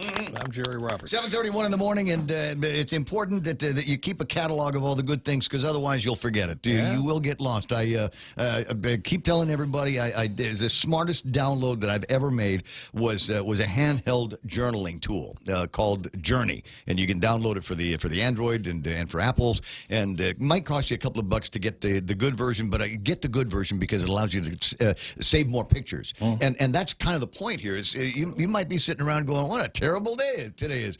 You go back over your picture reel on your phone and take a look at some of the adventures that you have had and shared with other people, and that will normally brighten your day. Yeah. But the process every single day of coming together with, and I normally journal the next day. So today I will journal about what happened yesterday, what was interesting to me yesterday, what fun stuff happened yesterday, and naturally you're not going to, since you've got to make a manual entry, you're probably not going to take the time to write down all the bad stuff that happened. But the good things that happened, got to spend some time with my buddies Bobby and Jimmy. That was a good time. I had a wonderful time doing the radio show, hang out with Commissioner Roy Gamboa yesterday. All of those things, the sum total of it was those were good things that have happened. Adds up. And you start looking at some of these things, and I came to the realization, since we have been in PCOR, POS1, I've made some new friends. The people that I've been going to the protests and the rallies with, I really enjoy their company. I want to do some more of those things, and I hope that the feeling is mutual on their side. Sure. So it's a tough time, it's a challenging time, but there are still good times embedded in it. If you've got something like a journaling program that keeps you busy looking for those things, you're more likely to, in another 6 months when this is behind us, we'll look back fondly on those new relationships that we've made and the fun that we've had. In the meantime, we do need to get into the crap of it, though. I was talking about how lousy things are in Hawaii. No singing! You're spreading your germs, your diaspora coming out of your mouth. What's the matter with you singing that song? And my buddy Roel Bejarano does a radio show there, and he sent this story up on Facebook, and his point is, you guys are going to tell us all of these different rules, regulations, restrictions. You can't get it right yourself. They have the same problem with their government as we've got here. About 1,000 surge tests labeled incorrectly.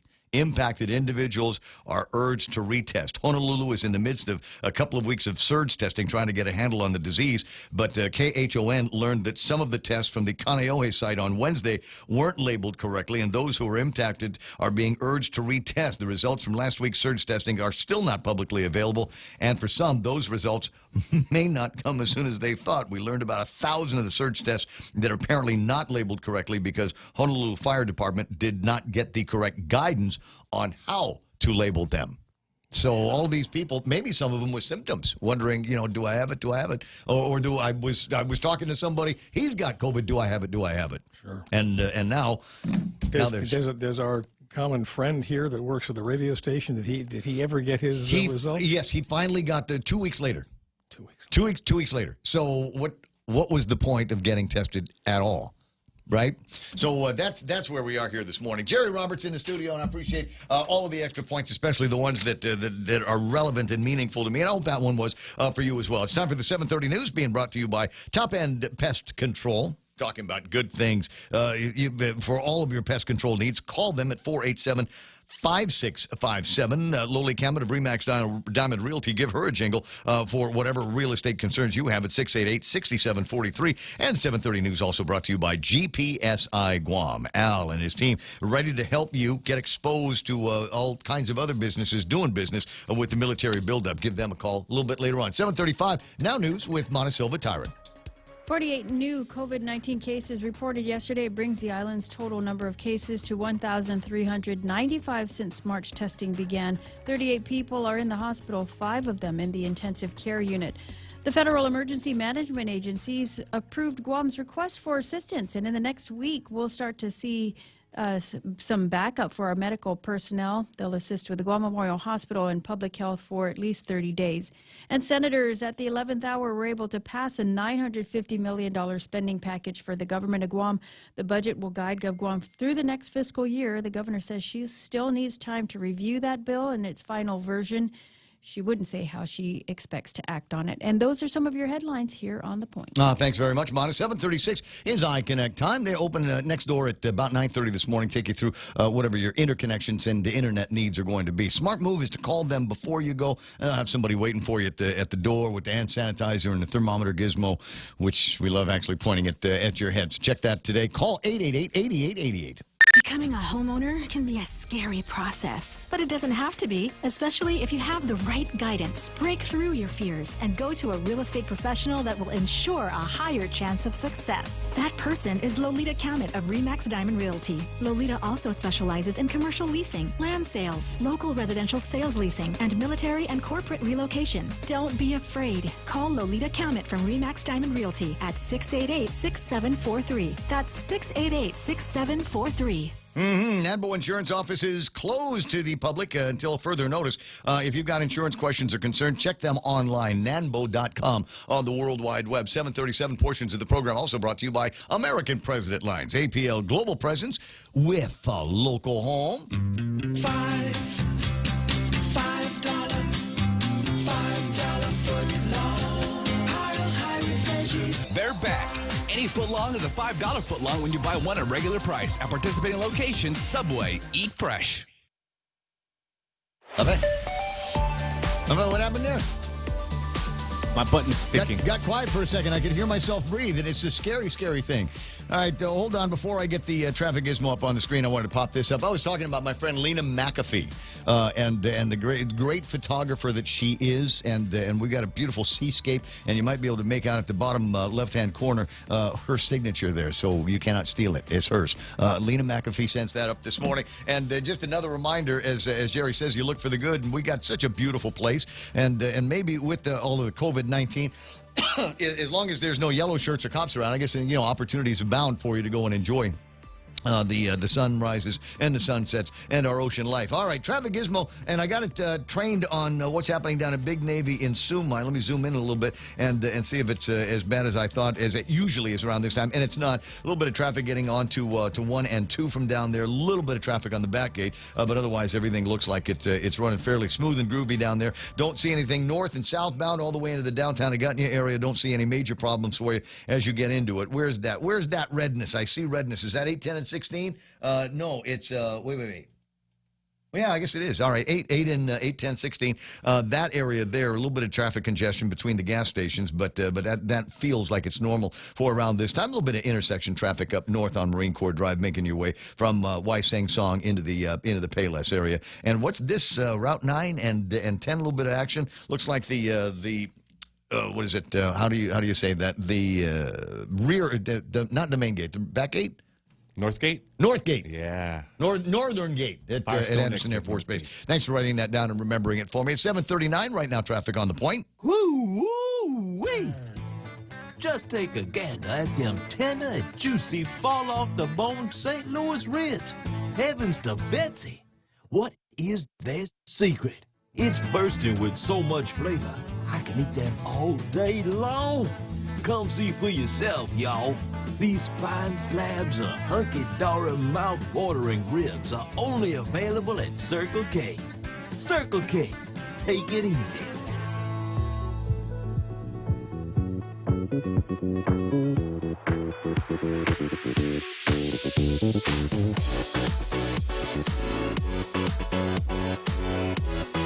So while other things were going on, I got an email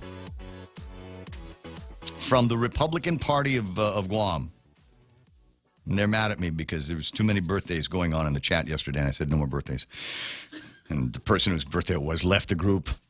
Feel guilty. Come back, Fran. Happy belated birthday, Fran. They left after you said that?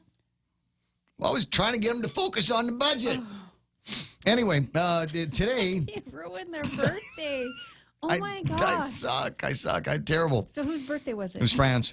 but I don't know which fan. Anyway, you're making it worse. The Republican Party of Guam, maybe you've heard of them, issued another press release this morning that says governor needs a reality check.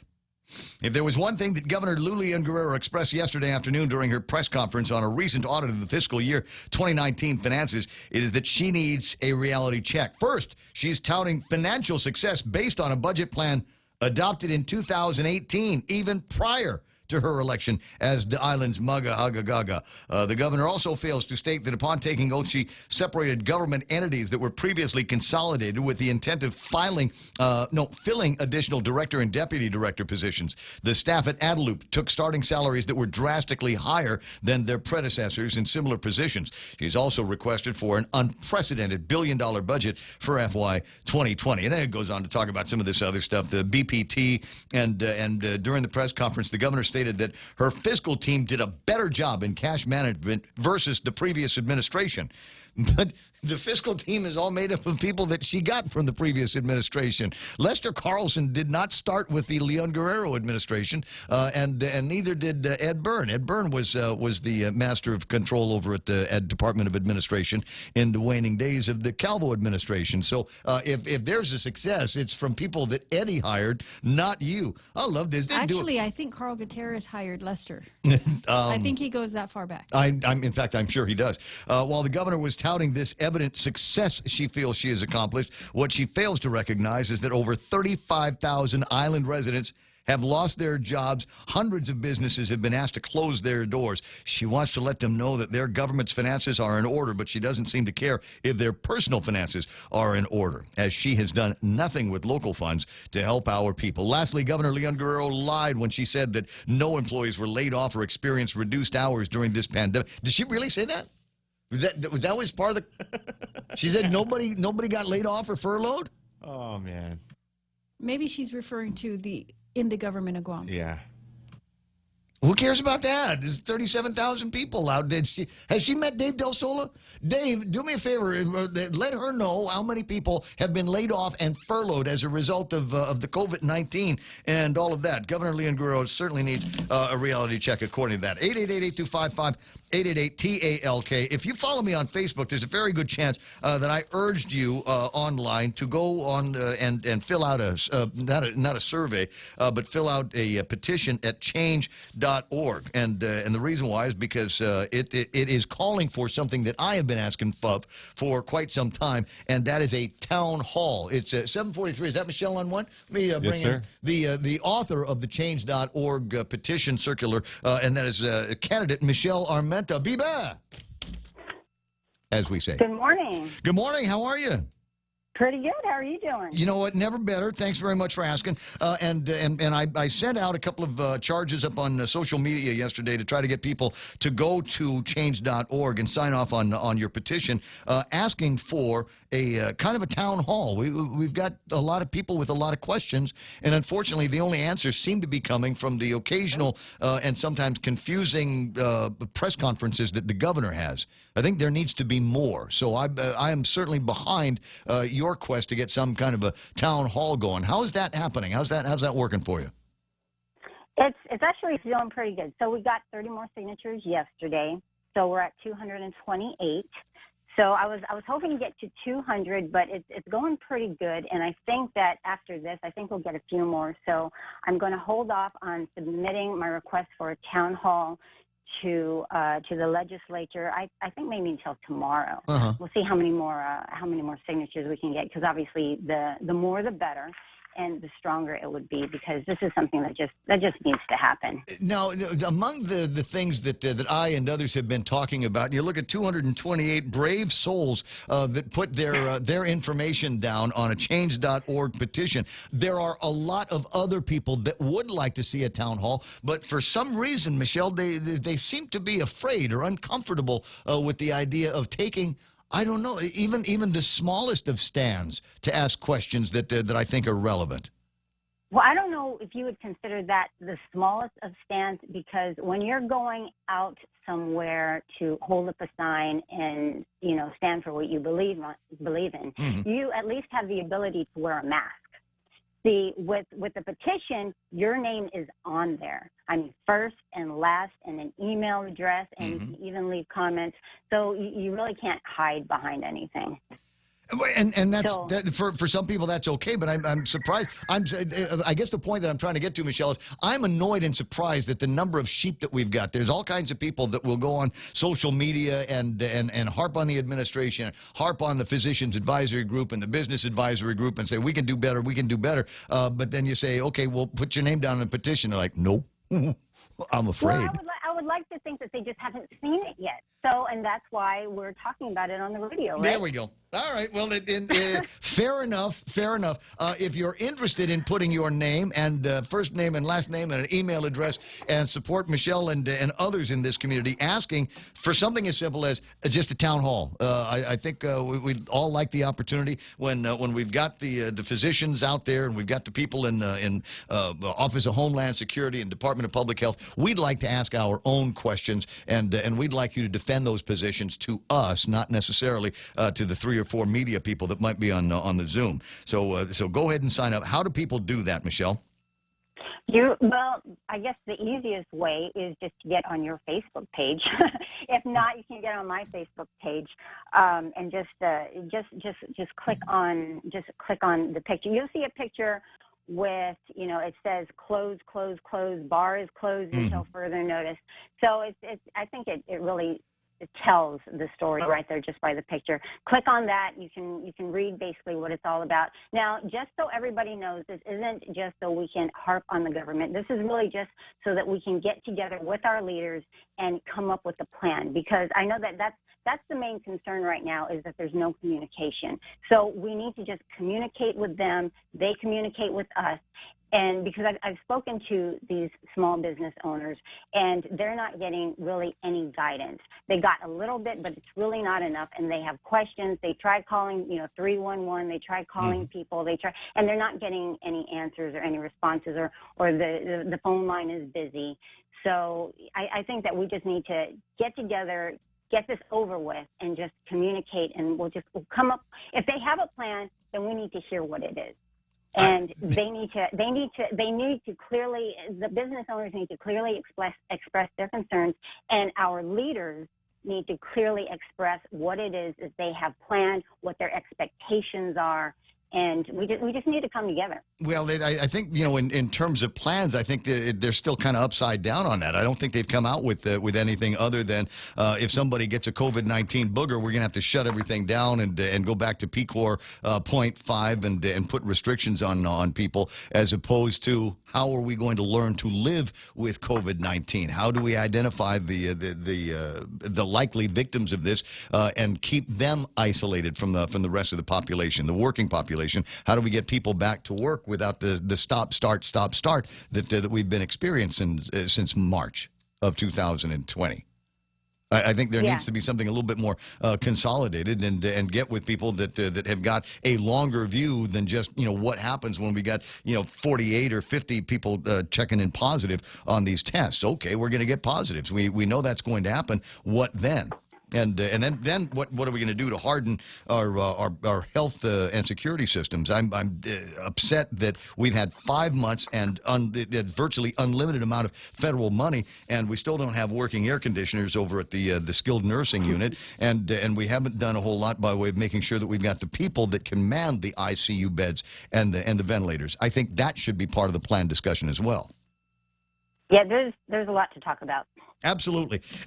So change.org, and she's right. Best way to do this is if you're watching me on Facebook, then go to my Facebook page, and you will see the link there. Also, my story on Facebook. And if you absolutely, positively need to, I'll see if I can get that address and paste it into the Facebook Live here this morning. Michelle, have a fantastic day.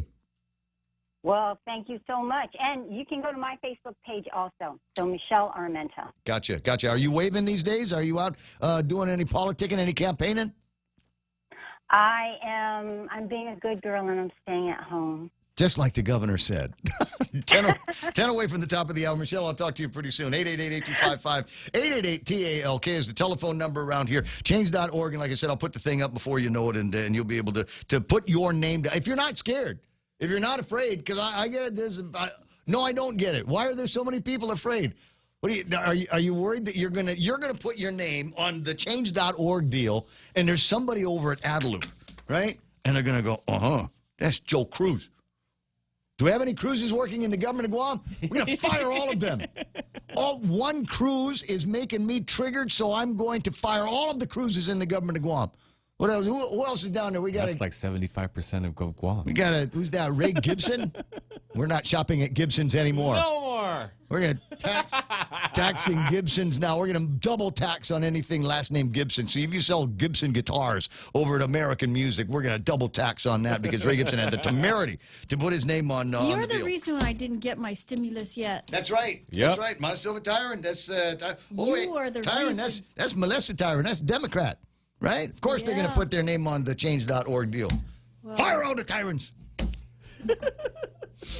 Yeah, you laugh. Yeah, but there's, I think there's people out there that are literally thinking that if they're spotted talking about throwing shade at the government, that they're going to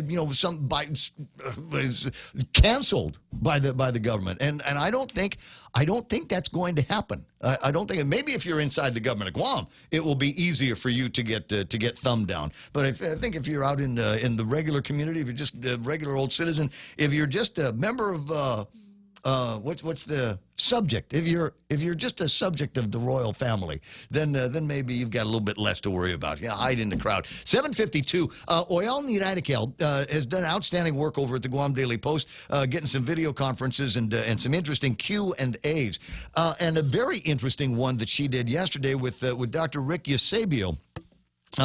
Expressing his concerns, and we'll play this because I think it's interesting, expressing his concerns with a recent death at Guam Memorial Hospital, the nurse. And as the story is told, she was there and was tested for the time that she was under the care of Guam Memorial Hospital. Negative, and apparently shortly before she passed on, she was tested positive for COVID-19. And that has got many in the medical community kind of, whoa, you shouldn't be able to get COVID-19 in the hospital. That should be the last place people are getting coronavirus. So what's the story here? And that's about where Oyal starts with Dr. Eusebio. First of all, thank you so much, Dr. Eusebio, for joining us today. I know that you've had some comments which have been read and shared by hundreds of people regarding the response to COVID-19. So, I mean, I guess we can just get into it. Can you share with us some of the thoughts that you've been kind of considering and lobbing about? My concern actually began with the death of the nurse. She's been in the hospital for several weeks and had negative COVID tests until the week she died, when she turned positive. And to me, that indicates that that she acquired the virus during her hospitalization. So if she acquired the virus during her hospitalization, then that means that there is a risk or increased risk of acquiring the virus during your hospitalization.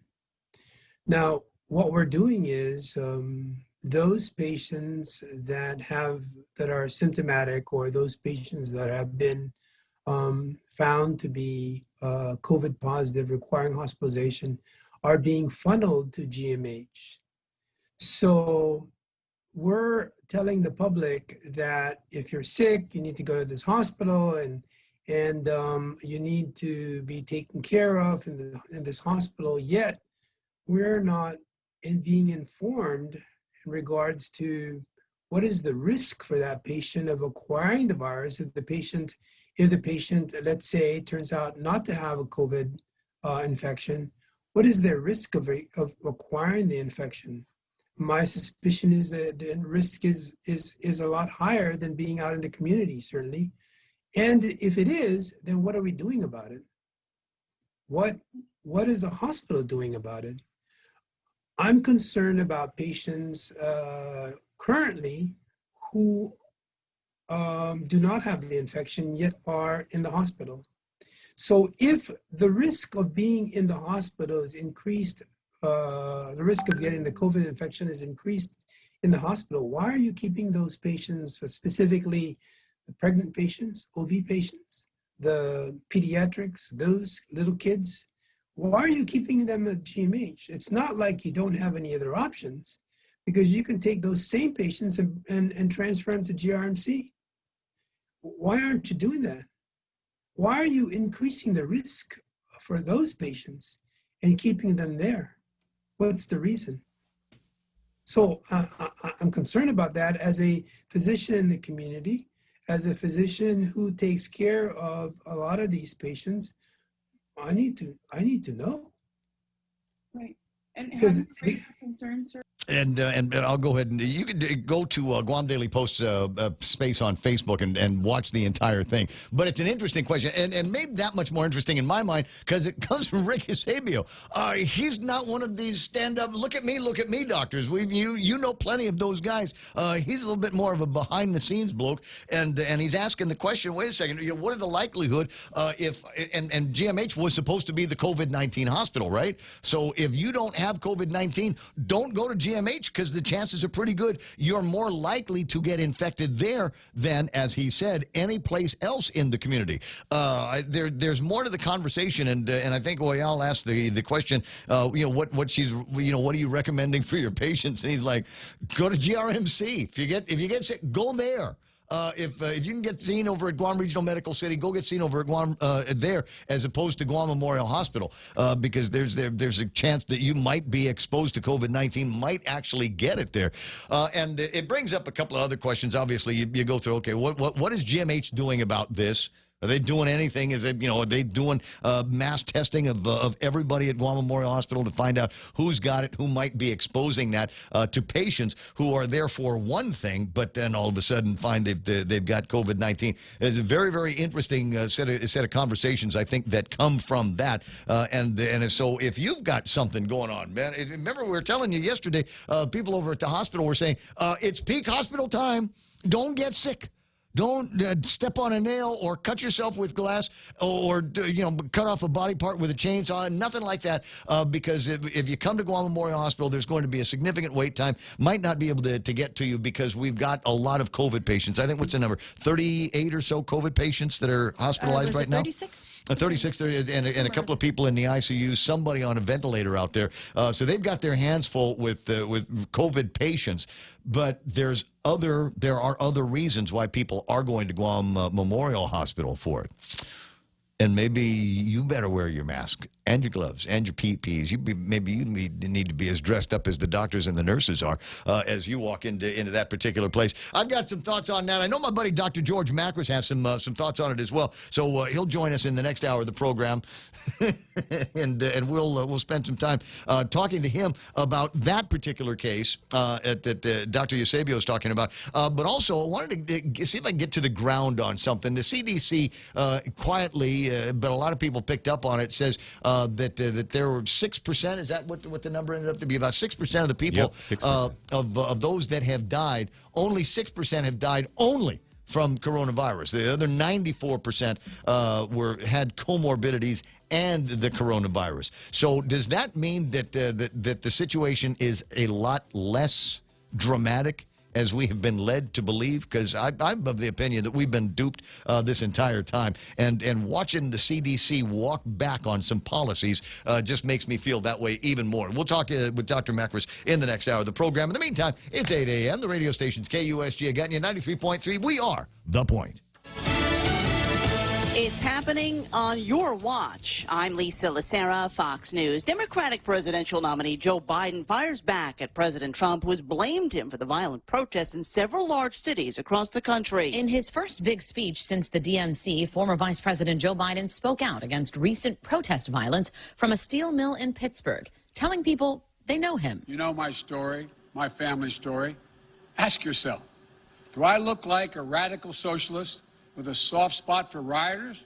Really? The president has said Biden is a puppet of the radical left, but Monday Biden rejected President Trump's warning that more protest-related violence in cities will spill into other places if Biden is elected president. These are not images of some imagined Joe Biden America in the future. These are images of Donald Trump's America today. Jessica Rosenthal, Fox News. President Trump responding during an interview with Fox's Laura Ingraham. If it weren't Donald Trump's America to just use the expression as I'm president, you would have riots like you've never seen. The Democrats have lost control of the radical left. The entire interview with the president airs tonight at 10 p.m. Eastern on the Fox News channel. House Speaker Nancy Pelosi says the House will appeal a decision by a 3-judge panel of a federal appeals court that dismissed a lawsuit looking to enforce a subpoena issued to former White House counsel Don McGahn. Liberty University opening an independent investigation into Jerry Falwell Jr.'s tenure as president of the Evangelical College. The board saying it will include financial, real estate, and legal matters. Falwell resigned last week after it was revealed his wife was having an affair. He claimed the man was trying to extort them. Wall Street at the close, the major indexes ending the day mixed. The Dow lost 223 points. The Nasdaq gained 79. The S&P off 7 points. America is listening to Fox News. More and more, scammers are using emails to impersonate your bank in an attempt to steal your information and money. A big red flag that someone is phishing is an urgent call to action with a link to click. Once clicked, you'll be asked to enter some of your information. Some recent phishing emails request that you click a link to review a transaction you're unaware of. Bottom line, if you don't trust it, don't click it. And to be extra safe, delete the message immediately. This phishing protection tip is brought to you by Bank of Guam, member FDIC. Pick up dinner for you and the family at Chili's. We got you covered with a variety of delicious family platter options, like our fajita trio, Cajun chicken pasta, or our crispy chicken crispers. Or order off our new menu for you and a friend and indulge in our tasty burgers, tacos, and ribs. Get your Chili's favorites in a way that works for you. Call 648-7377 or WhatsApp 929-7376 for curbside pickup orders. Or get delivery with Good to Go. Chili's, you can still savor the moments at home. Still no movement in Congress at a new round of coronavirus relief as House Democrats reject the $1.3 trillion bill floated by Republicans. House Minority Whip Steve Scalise saying it's a shame you don't see the Speaker engage in what he called a serious negotiation. She wants to bail out failed states like New York and California. Clearly, there's no support on our side for that. But at the same time, helping families and small businesses, President's always been there. Mark Meadows' chief has always been there, and she won't negotiate on this. Speaker Pelosi says the new Republican proposal disregards the needs of Americans. A fast food company's internal investigation into inappropriate behavior by its since-departed CEO has taken a new turn. McDonald's investigation into its former chief executive Steve Easterbrook is now expanding into the behavior of former chief people officer David Fairhurst, who was fired last November along with Easterbrook. The company said the firings were not related, though the Wall Street Journal reports McDonald's now has revealed that Fairhurst was fired for making women uncomfortable at business events, and the company wants to know whether Easterbrook covered up Fairhurst's improprieties.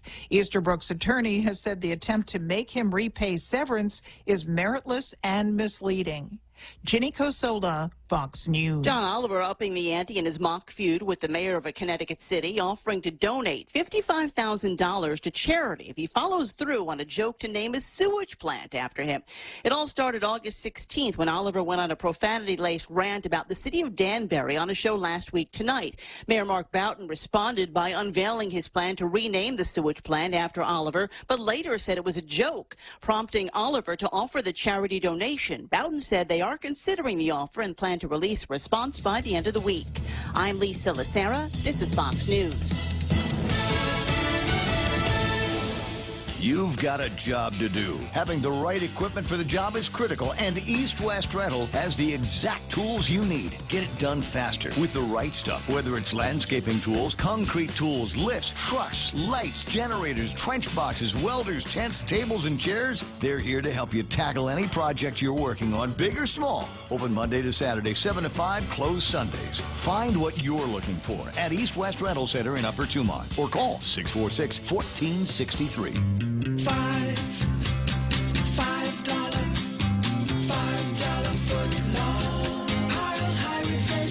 they're back. Any footlong is a $5 footlong when you buy one at regular price. At participating locations, Subway, eat fresh. Go green, go hybrid. Go to Nanbo Insurance, and your next power bill is on us. Insure your hybrid car at Nanbo and get up to $350 towards your next power bill. That's instant savings for keeping our island clean and green. Nanbo has been providing Guam with over 50 years of reliable and affordable auto insurance. At Nanbo, it pays to go green. Terms and conditions apply. Visit nanbo.com or call 477-9754 for details. This newscast is brought to you by Pacific Retina Specialists, providing advanced eye care since 1999.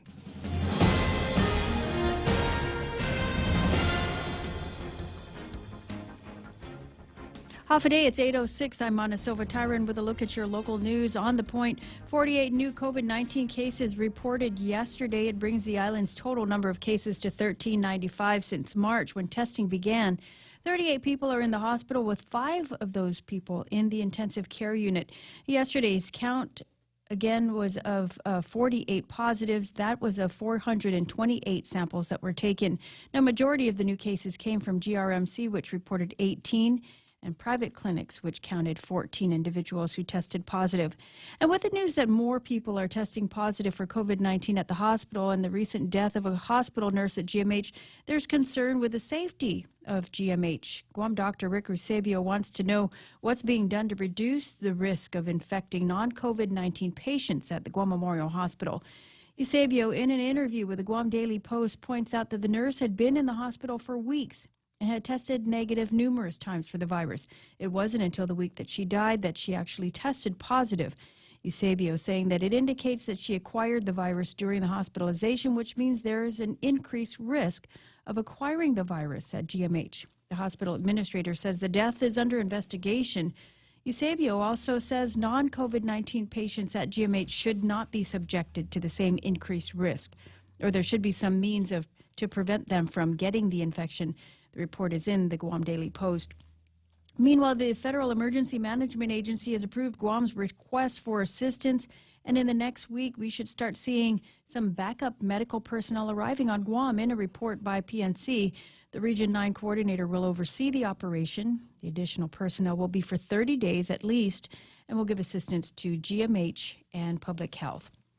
The Joint Information Center also reports 2 additional employees of the Department of Education have tested positive. They are at Marshall Sablan Elementary and Maritzo Elementary School. Both of those campuses are now being cleaned and disinfected. Additionally, 2 Notre Dame sisters were confirmed to have COVID-19. That school is working closely with public health and working to safeguard their religious order and their community. We'll have more news right after this. Dr. David J. Parks is a board-certified ophthalmologist at Pacific Retina Specialist and has been providing eye care services on Guam for over 20 years. He specializes in the medical and surgical treatment of retinal eye diseases, including age-related macular degeneration, diabetic retinopathy, and neovascular glaucoma. If you or a family member needs specialized eye care, please contact Pacific Retina Specialist at 649-EYES for an appointment or more information. That's 649-3937. Senators, just hours before the deadline, were able to pass a budget that will guide the government of Guam's spending for the next fiscal year. The $950 million spending package includes additional funding for health care agencies. According to Senator Therese Chalahi, it included amendments that restores $1.4 million to public health. She also removed all other earmarks from other public health funds except Medicaid, allowing them flexibility. She does point out that it is only $2 million less than the previous fiscal year budget. The measure also included an amendment that lockbox excess revenues from fiscal year 2020 and 2021 that protects it from being raided. The amendment was put in there by Senator Tello Taitagui, who says this was especially important now when funding for critical agencies and programs are being reduced due to COVID-19. The governor didn't indicate how she's going to act on that measure, but in a release that was just issued prior to us going on air, we are deeply concerned by the dangerous and drastic budget cuts to public health during a global pandemic, the governor says. Of equal concern are cuts to public education, public safety, and other health-related programs as our community continues to combat COVID-19. That said, the governor in a release says our fiscal team is reviewing the budget as passed, and we will address other concerns as they become apparent, while cuts to government spending are just, we are less safe and less secure when we cut with a hatchet instead of a scalpel. Well, while the governor says COVID spread on Guam is nothing to be proud of, something that we should be proud of is the administration's ability to reduce the government's deficit from $83 million in fiscal year 2018 to $47.8 million in fiscal year 2019. It was part of a recent government-wide audit. The governor yesterday in her press briefing taking a defensive stance with reporters as she touted the accomplishments of her administration. According to the audit, the deficit reduction was largely due to the increase in GRTs and corresponding collections, something that the governor says that it does not intend to reduce, the GRT that is. It increased from 4% to 5%, which resulted in an additional $22 million in revenues. Collections, according to the audit, increased by $45 million from the previous year, and despite the shutdown, the governor is expecting about the same for this year. And those are some of your top stories here on The Point. Here's Ray with your weather. Ray. Thanks. Mostly cloudy. This is what it's going to be like when I get old. I'm just going to throw to me and go, you might as well, in fact, from now on, when you throw to me, just hand me the weather while you're doing it. Mostly cloudy. I got isolated showers becoming scattered this afternoon. Isolated thunderstorms and light and variable winds becoming northerly 10 to 15 miles an hour this afternoon with highs around 87 degrees. Plus heat index, 94 is what it will feel like if the sun comes out hard today. Mostly cloudy tonight. Scattered showers becoming isolated by midnight. There's isolated thunderstorms in there as well. North winds 10 to 15 miles an hour and overnight lows of about 77 actual degrees. Sunset tonight is going to be at 6:32, and it's going to be a great sun. Awesome sunset last night, right? Did everybody see the colors in the sky and the big the mothership that came down, the UFOs? and it snatched Lou and everybody out of Adelup. And were you looking at Kenny Williams' pictures? Bananas floating everywhere. He got the UFO in his Is that what he said? Do I have that from Kenny? No, it's on his Facebook. You got to see. Oh, it's on his Facebook. Kenny, send it to us on the WhatsApp 988-5874 988-5874. So it's a hashtag. We get the sunset tonight. It's going to be at 6:32, and it will be awesome. We're going to have another great sunset tonight, and then we've got the incredible moonrise. The incredible. Now you're going to say, where's the best place to catch this, Ray? And the best place to catch it will be. I'm going to go out on a limb here and say Jimmy D's. You go to, and I'll tell you why. You got Jimmy D's, and you'll be able to watch the sunset as it goes down by Lupat Island, and then turn around. And from the opposite end, we will be able to see the moon rising between the tall buildings there. Don't believe me? Well, I'm just putting the theory to the test. See you at Jimmy D's tonight. Hashtag tell the others. It's 8:13. Half a day. This is Michelle from APL Guam. Here at APL, our expertise and extensive network can help you grow your business and reach out to more markets. As a responsible carrier, APL is also committed to a sustainable future, whether it's protecting the environment or investing our efforts in giving back to the community. Our dedicated teams in Guam and on the U.S. mainland are here to support you. Call 588-4651 or visit apl.com. When's the last time you looked at your homeowner's insurance? We buy a homeowner's policy and never give it another thought until something happens. Life brings changes, and our coverage needs can change. The smart thing to do is get the answers and level up our insurance to make sure we're totally protected. That's the Insurance Extra Point. Get out there and make something good happen today by calling Guahan Insurance Services at 475-1162 or visit us at the Camacho Landmark Center in Tamuning. Oh, it's a portion of the Raymond Gibson Show being brought to you by the guys over at Mescla. Now, they've got two branches, the main branch in Agana, then they got a backup down in Tumon, Mescla Dawson. The recommendation is that you give those guys a call and then start let them worry about how you're going to get fed. Our recommendations always, we get they've got the Uhang burger, which is a favorite, or you just go in there for the Tinatla Chutney with the fried tatidzas and the what do you call that? The Dinatsi. That's it. That's all. That's literally all you need to survive. Right? If you could have that every day, you probably would. The number for the Agana branch, 479-2652, and Mescla Dawson Upper Tumon is 646-6295. Get your Mescla fix in the comfort of your own home. Portions of the program also being brought to you by the FHP Urgent Health Care Center and the entire FHP complex, where they are open for you during PCOR 1. You're encouraged to keep your appointments. Stringent screening and sanitizing procedures are implemented and in place to keep you safe. So visit FHP Our island, your clinic. Real Talk Radio is back. The Ray Gibson Show. Morning talk that matters. Call now, 888-TALK. That's 888-8255. That's it. Political gossip and smart-ass comments. That's the gist of the program here. If you're just tuning in, and maybe you just moved to Guam and you found us on the FM dial, and you go, this is unlike anything I've ever heard before. It sounds like they're talking about news. But every once in a while, somebody will come off with something to put a smile on your face, or make you think, or scrunch your nose. Just whatever. Yeah, and that's kind of the way I've been doing it. Now, I've got the picture on the screen. If you're driving, this will mean nothing to you. You're not going to be able to see it. But for those of you watching on Facebook Live or either the YouTube feeds or video on demand or at thepoint.gu, now this is a picture. Kenny Williams took this picture. It was a gorgeous sunset last night with the and I told you, the mothership. You can see it. Why isn't this in the front page of the newspapers today? Clearly, there was a visit last night. Clearly, somebody had a close encounter.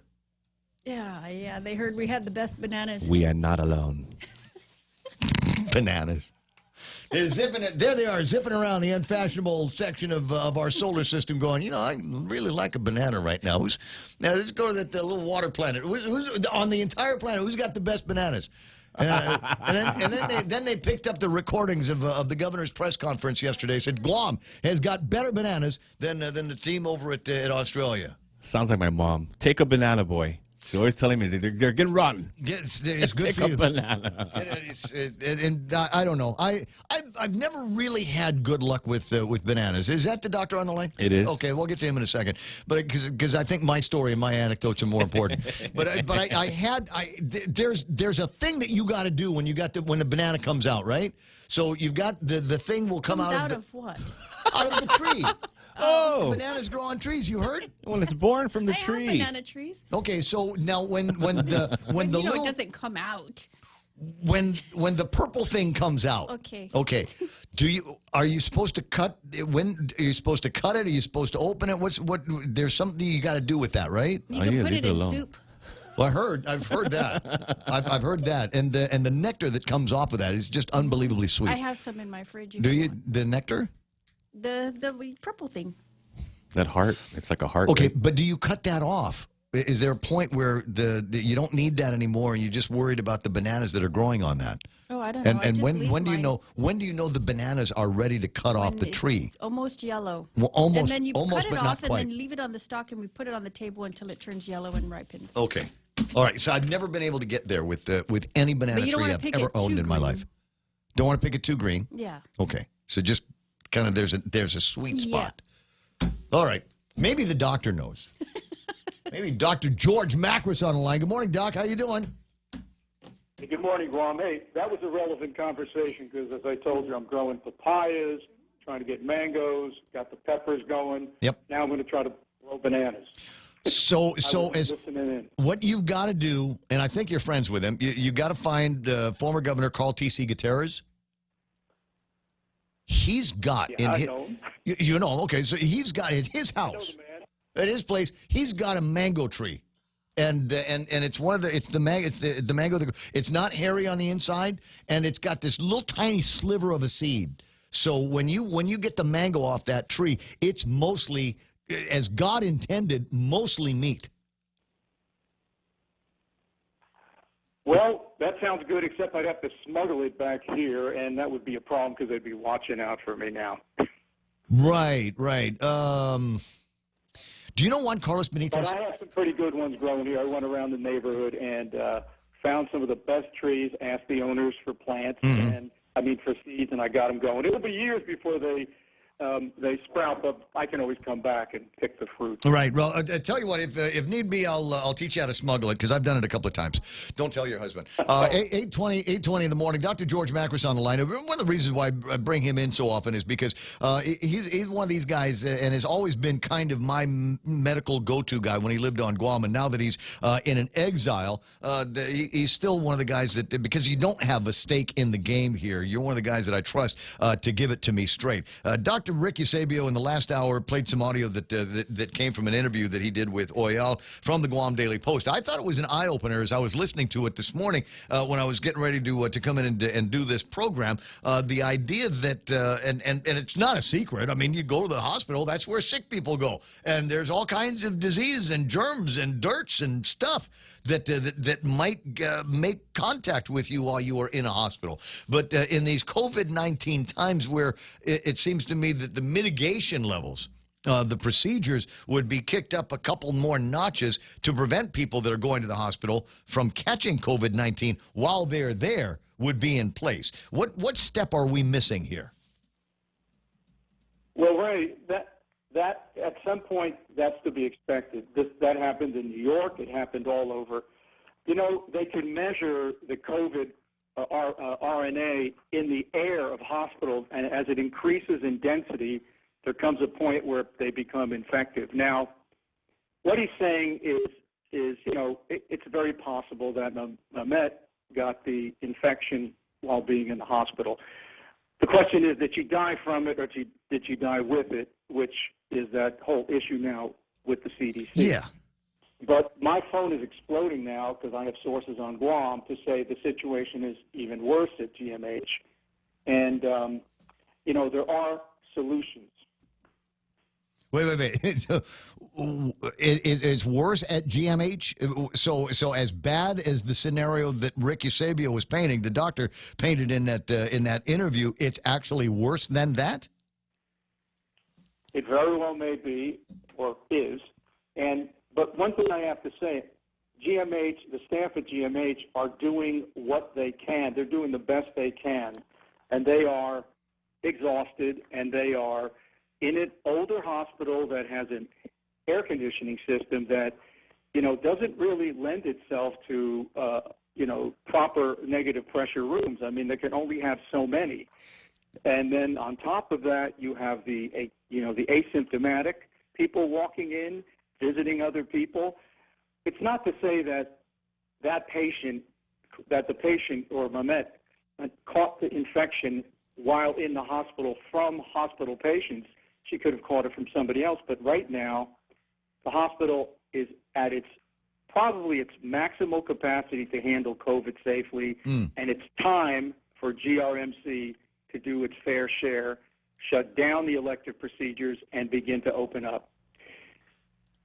You know, COVID only hospitals are nice to have, but not need to have. And in Florida, Hawaii, they're all sharing.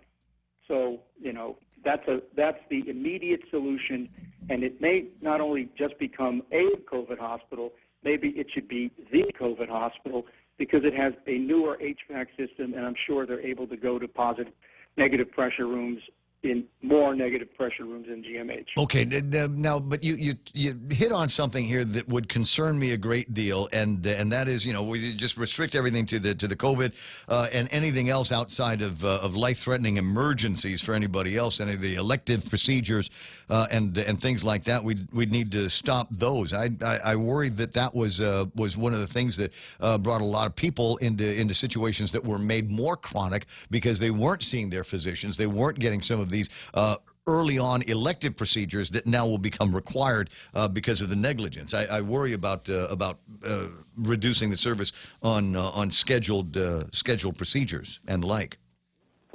I know this is a sensitive topic because they do advertise with you, but no, it's not a question of the advertising. I'm just saying, you know, if somebody's they've got a rheumatologist now over at Guam Regional Medical City, and if he's not going to be seeing anybody, then there are going to be people with these compromised immune systems. I mean, it just seems to me that you know, you go see the doctor. This is me not taking my own advice, but you go see the doctor while you can still take care of things. You add another 6 months or another 3 months and delay the process even more, and then we've got a chronic situation that's going to require hospitalization or more radical procedures. Well, what's misunderstood is that what happened is these are outpatient procedures. Patients were not going for outpatient procedures. They weren't even going to clinics. They were staying home. Yeah. And most of what is an elective procedure can be deferred. You could mitigate and you can still take care of patients mind you, this is not a forever situation. We're looking at maybe a couple weeks, maybe 2 to 4 weeks. If, sooner or later, if it follows the COVID outbreaks elsewhere, the, whatever you want to call it, spike will decrease. But right now, you've had zany ideas like putting people in tents. Then the next idea was, well, maybe you'll commandeer Guam Surgery Center, which is a great center but not a hospital. Then maybe send them to Naval Hospital. And when pressure mounted to use GRMC, when they started eyeballing GRMC, wow, let's go to SNU, which isn't a hospital either. I like that zany idea comment. No, I mean, people are sick. They need a hospital. They don't need an SNU. They don't need a surgery center. Navy's a hospital too, but Navy's taking care of their own people, and they're trying to go along, get along. I think you may have read in Navy what I said yesterday was true. The military's just trying to harmonize with the civilian, just to keep everything they may not agree with the lockdown, but they have to do it. But right now, there are sick people. Things are worse at GMH, and I don't want to, I think that'll be a news story tomorrow. It's time to open up to GRMC. Let them do their fair share. Start using that as a facility. Take the pressure off the staff at GMH. Perhaps you already have it circulating in the air at GMH. Who knows? But I think it's unfair to make all those nurses and doctors work as they are. I think that there's, it's time to prioritize care for the island and not just certain, benefit certain individuals. It'll be interesting to see, now that you've said it, what happens in the next 24, 48 hours. 8:27 in the morning. And over the last couple of days, in fact, I was chided for misrepresenting what I thought I was seeing on the CDC website, where you can actually go there, and there's a page, and I forget which one it is, that will tell you that they have evaluated some of the numbers of the fatalities that they have experienced in the United States mainland, and said, yeah, looking at this, we've only got 6% that have died from COVID-19. The other 94% are folks in certain age groups, and in some cases with as many as 2.5 comorbidities in their systems when they passed away, which led a lot of people to make the presumption that, well, maybe the numbers aren't as bad as we thought of people that were dying from COVID-19, which I thought we were all, which everybody set themselves up for in the pandemic. How much should we be reading into that change in the reporting policy for CDC? Well, they're probably correct, because when you look at the age group, we discussed the average age of death is 78. The median age of death of COVID is 78. The median age of death in the U.S. is 80. In Guam, it's like 79. You've already seen the deaths on Guam kind of come around that as a median, and right now, this lockdown isn't making things any better because, last night's KUAM report was all about household contact. And I think I mentioned the other day or last week, lockdowns basically create epidemics within households. And what you saw last night were intrafamilial spread. And that's something they're going to have to wake up to very soon. And this hits the older people, the people who are vulnerable, because after a while, grandma or grandpa may come by or show up, or, people who are not infected will visit them. But that's what lockdowns do late in the game. Early in the game, lockdowns work. In January, February, March, they work. Once it's established, it's become community spread, they don't work, they can make things worse.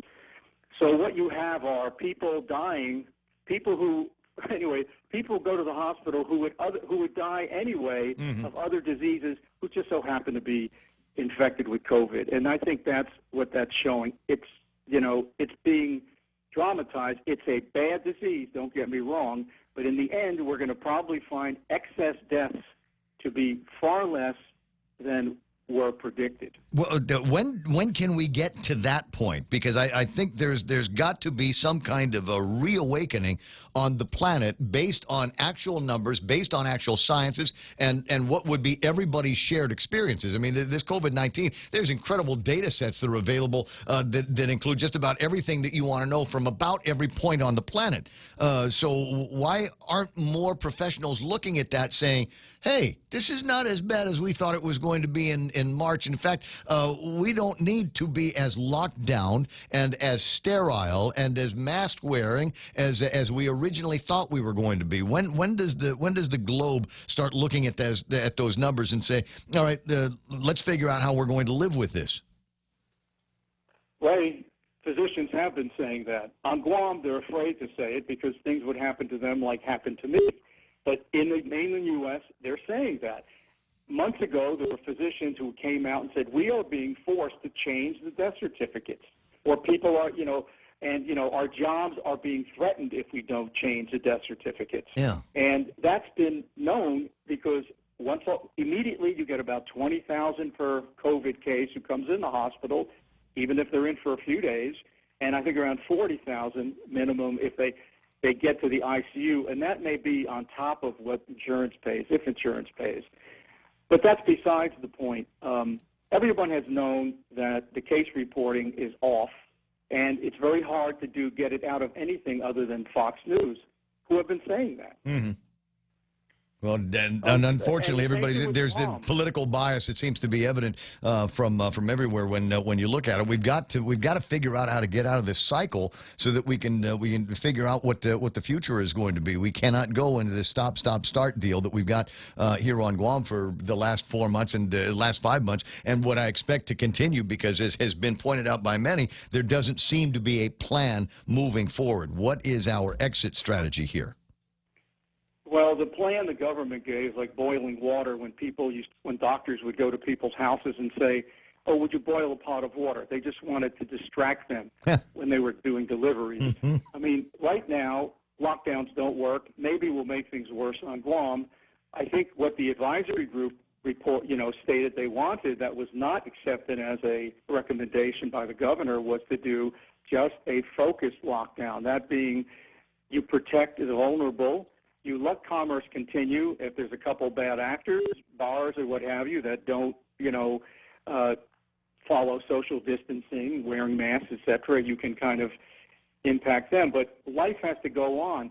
It's devastating, as we know, to the economy, to social, physical, and spiritual welfare of people. Mm-hmm. And, the answer is unlock lockdown, expand the hospital care now to include GRMC, say thank you for the Navy, let the DOD be a backup, but don't rely on them, and that's your answer right now. You can put aside a large number of elective procedures. Some of these elective procedures could be done at surgery center, but right now you have to take care of the people of Guam. And let me say this: you have sick providers at GMH, a lot more sick than you know right now, and you're going to start losing staff. Are going to start dropping out. And other staff are going to have to cover them. They may have to work 24-hour shifts. Their immune systems get compromised, and they get sick because you can't protect yourself from this virus in the hospital unless you're wearing a powered breather. And you can't walk around all day with a powered air purifier. It just is impossible.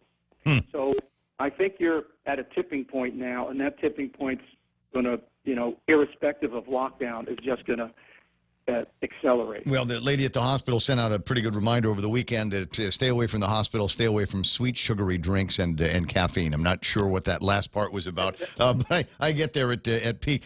James on, is that Jim or James? Is it which one? Jim. Jim's on the line. He's got a question for you, Doc. If you don't mind, I'm going to conference a call. Good morning, Jim. You're on with one of my favorite doctors, George Macris.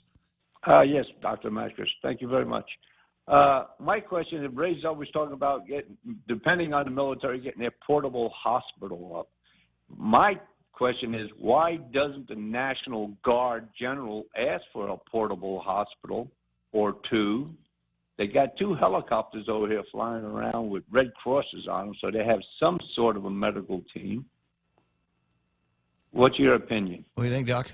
Well, I think that the DOD kindly offered a portable hospital to GUAM, which was manageable outbreak, but it's going to require a hospital. It's not going to require a tent.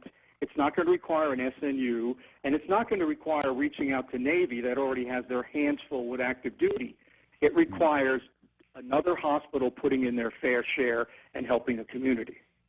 Well, yeah, you're absolutely right. And but we got to do something. And I also agreed that we have to let people out and about and let the virus spread and let the body do. The weak are going to die. I'm sorry. I told this to my doctor at Naval Hospital yesterday. I said, I hate seeing people die, but the weak are going to die.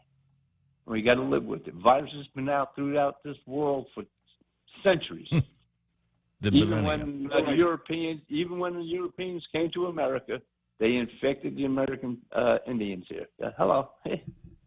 Right, but you reduce your chances. So anybody listening, if you're going to be stuck in this lockdown where intrafamilial spread is high, you make sure your air conditioning is put on an open circuit, which means it brings in fresh air and expels the contaminated air inside the house.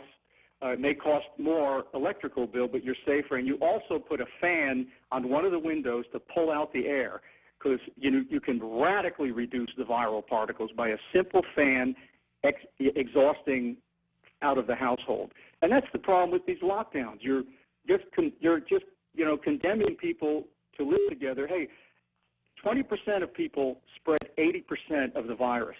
And what you do is you just force them to sit in a house where they might have only visited late at night to sleep, have breakfast, and go. And now you're mixing everybody together, so that those individuals are going to spread the disease to the rest of the household. And that's unfortunately what these types of lockdowns do late in the game, when it's already embedded. It's already become an epidemic or endemic in the community. One question for you. I agree 100%, Doctor. When I'm at home and I live alone, I open both my doors, turn off my air conditioner, and air the house out by myself. But, when you got people locked into their own house, and they want their air conditioning, of course, but what you said is correct. You got to ventilate the house, especially if you got multi-people living there. I do agree. All right, I'll let you go, Doctor. I appreciate your input. Thank you very much. Jim, thanks for calling. Appreciate having your voice on the radio. A couple of questions from somebody besides me is always a good thing. Jeff Pleadwell online saying, stop hotel quarantine. Is there any reason now it's September the 1st. We got months invested into this now. Is there really any reason why we ought to be taking people from the Guam International Airport and putting them into the beautiful Dusitani Beach Resort? No, because the cat is out of the bag already. You can't run, you can't hide from this virus. It's already endemic in the community, and it doesn't make much sense. You can have them home quarantine. And I agree with Dr. Nguyen and others who made that recommendation. You home quarantine. You get a better test. I mean, the 14-day, separation, and we don't know whether positives were notified early, did not help. Maybe it helped spread the disease, but I think Guam and Hawaii are about the only places that demand home quarantine that I'm aware of, and I've been looking through. I was going state by state.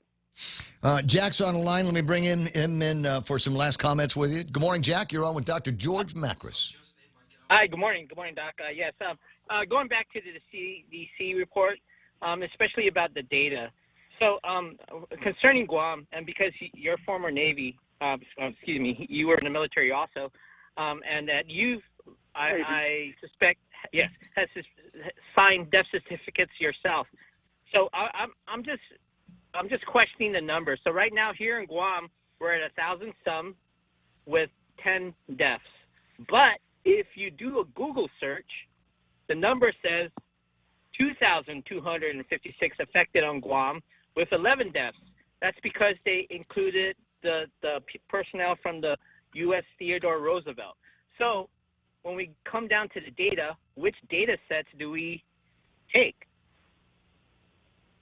Well, I'm not the expert in this, but there's epidemiologists who do this, but I would separate the DOD population from the civilian population, because obviously EOD have situations. There's barrack situations, and while you're bringing up the Theodore Roosevelt, you got to realize I think only 30, even though they all were together, about 30 to 40% of the people turned COVID positive, which lends itself to the theory that many people are already pre-resistant to the disease, which is why I say on Guam this is going to end fairly soon.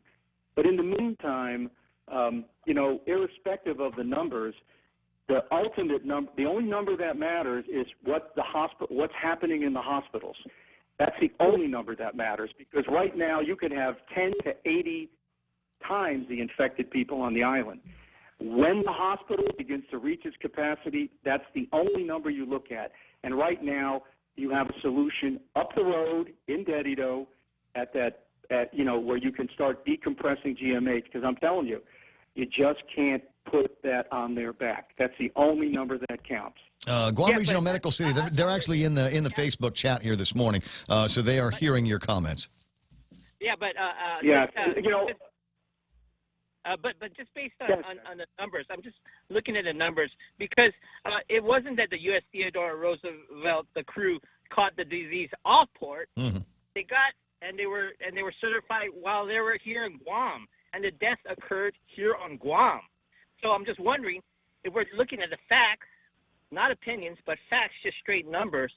If you look at that person, Chief Petty Officer Patrick, may he rest in peace, he died here in Guam. So I'm thinking that his death certificate would say Guam.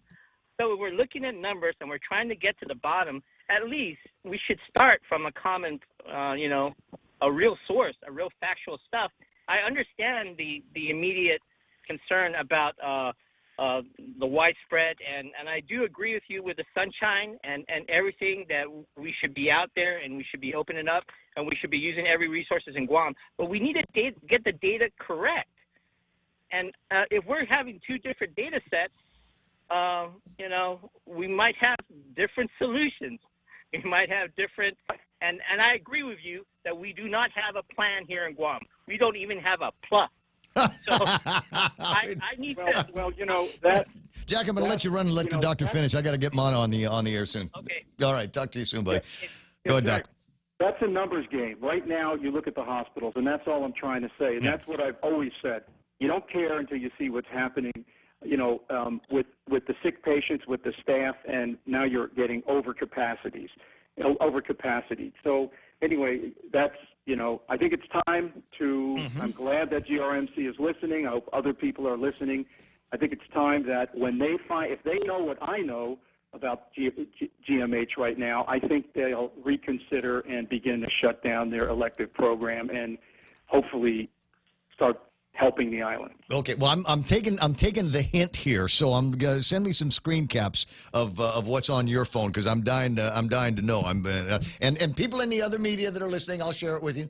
Just after I've read it first. 8:44, Doc. Always appreciate your time, but Mona Silva Tyron also is on a schedule, and she has to do the 8:30 news now. So I'll see you later. Okay, bye. All right. So anyway, on the bananas, because I got a whole bunch of pictures. First of all, before we get into the newscast, this is breakfast this morning at the quarantine. Breakfast has been delivered to Big Sister Shelley over at the Doucet, and we got a chocolate, looks like chocolate donut there, some potato wedges, scrambled eggs, an apple, and a newspaper. So she'll know what's going on. They print special newspapers for the quarantine people. They're special newspapers, and they don't have any other any news of anything else that's going on. So you're gonna go, oh, everything is wonderful. Well, I want to say that I've read some comments from folks that are in quarantine, including our cousin Maria, and a lot of credit and kudos is given to the National Guard. They're doing an outstanding job of maintaining, the upbeat spirit of those who are in quarantine. You may not like it, but they're kind of lifting the spirits and being very helpful and accommodating. Are they singing? Are there songs? I'm sure they are. No singing. No singing. Why? No singing. Okay, so here's the deal. But good on the National Guard for the job that they're doing. Well, I think that there ought to be singing. I think there ought to be a show, because everybody, they can look out their balconies over at the Doucet at the beach resort. They could look out the balcony and there'd be like a band, like they were doing in Italy. Italy. Right? We'll get what's his name, Trey Cunningham, and some of the other guys. Yeah. And And the guard, the guard they got that band. band. And just go out there and just for Gosh, that's such a good idea. the troops making music for the people. I They think could that do would. it down in the parking lot, right where we used to. Oh, to go to what is that? place No, called? there's a whole thing in some countries where they're not quite as topping as we are, and they haven't completely shut everything down. A lot of people are complaining because we haven't been able to go to any concerts. So what they're doing is they have concerts, but rather than have everybody in a field, the band faces a hotel. So people stay. They're sitting in the balcony, and there's the band down there, or there's the DJ down there, and so you get a hotel room, and you call 4 or 5 of your best buddies, and we can't social distance down there, but we can do something like the equivalent What a up here. novel Corona idea. Let's try something like that. 8:46 in the morning. Montecillo Tyron's got headlines next. Are you fed up with those long bank lines? Do you wish you had a bank who gave you faster service? Well, by enrolling in Bank Pacific's new mobile app, you don't even need to wait in line. But even if you do want to come down in person, we're more than happy to see your smiling face, as long as you have a mask. Because our service is so good, we don't believe in lines. Because for 66 years, we've been making sure you get the service you deserve. Because where others put branches, we place roots. And we're rooting for you. Member FDIC. Yeah. Dave Evans online here this morning says the Hyatt pool would be perfect. See a Hyatt pool over here, and then you shoot the audio up in one direction. You and the doc ought to do that. You guys ought to do that. You totally should come out. And we'll run some electricity and some decent-sized speakers up there, just so it's loud. Well, I don't know if you're going to do this. Let's do it all the way, so we can hear it. We don't want to be able to hear it from the Hilton to the Chewbacca Towers, right? We should be able to hear. Speaker on the top of every hotel. Yeah, it could be done. Dave, work on that. Let's get something by sunset. 8:47 in the morning now with her 8:30 news. Here's Montecillo Tyron. Well, 7 senators at the 11th hour were able to pass a $950 million spending package. The budget will guide GovGuam through the next fiscal year. The governor's fiscal team will still review the bill, but in a statement issued this morning, she says that she's deeply concerned with some of the drastic cuts that were outlined in the bill. She says cuts to public health during a pandemic is dangerous, as are cuts to education, public safety, and health care programs. The governor has 10 days to act on that measure. 48 new COVID-19 cases reported yesterday brings the island's total number of cases to 1,395 since March testing began. 38 people are in the hospital, 5 of them in the intensive care unit. And the Federal Emergency Management Agency, they've approved Guam's request for assistance, and in the next week we'll start to see some backup arriving as far as medical personnel are concerned.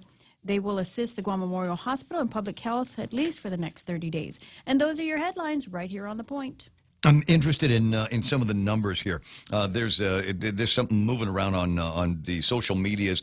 It's a clipping of something that Doc and I were talking about. This week, the CDC quietly updated the COVID number to admit that only 6% of all of the 153,504 deaths recorded actually died from COVID-19.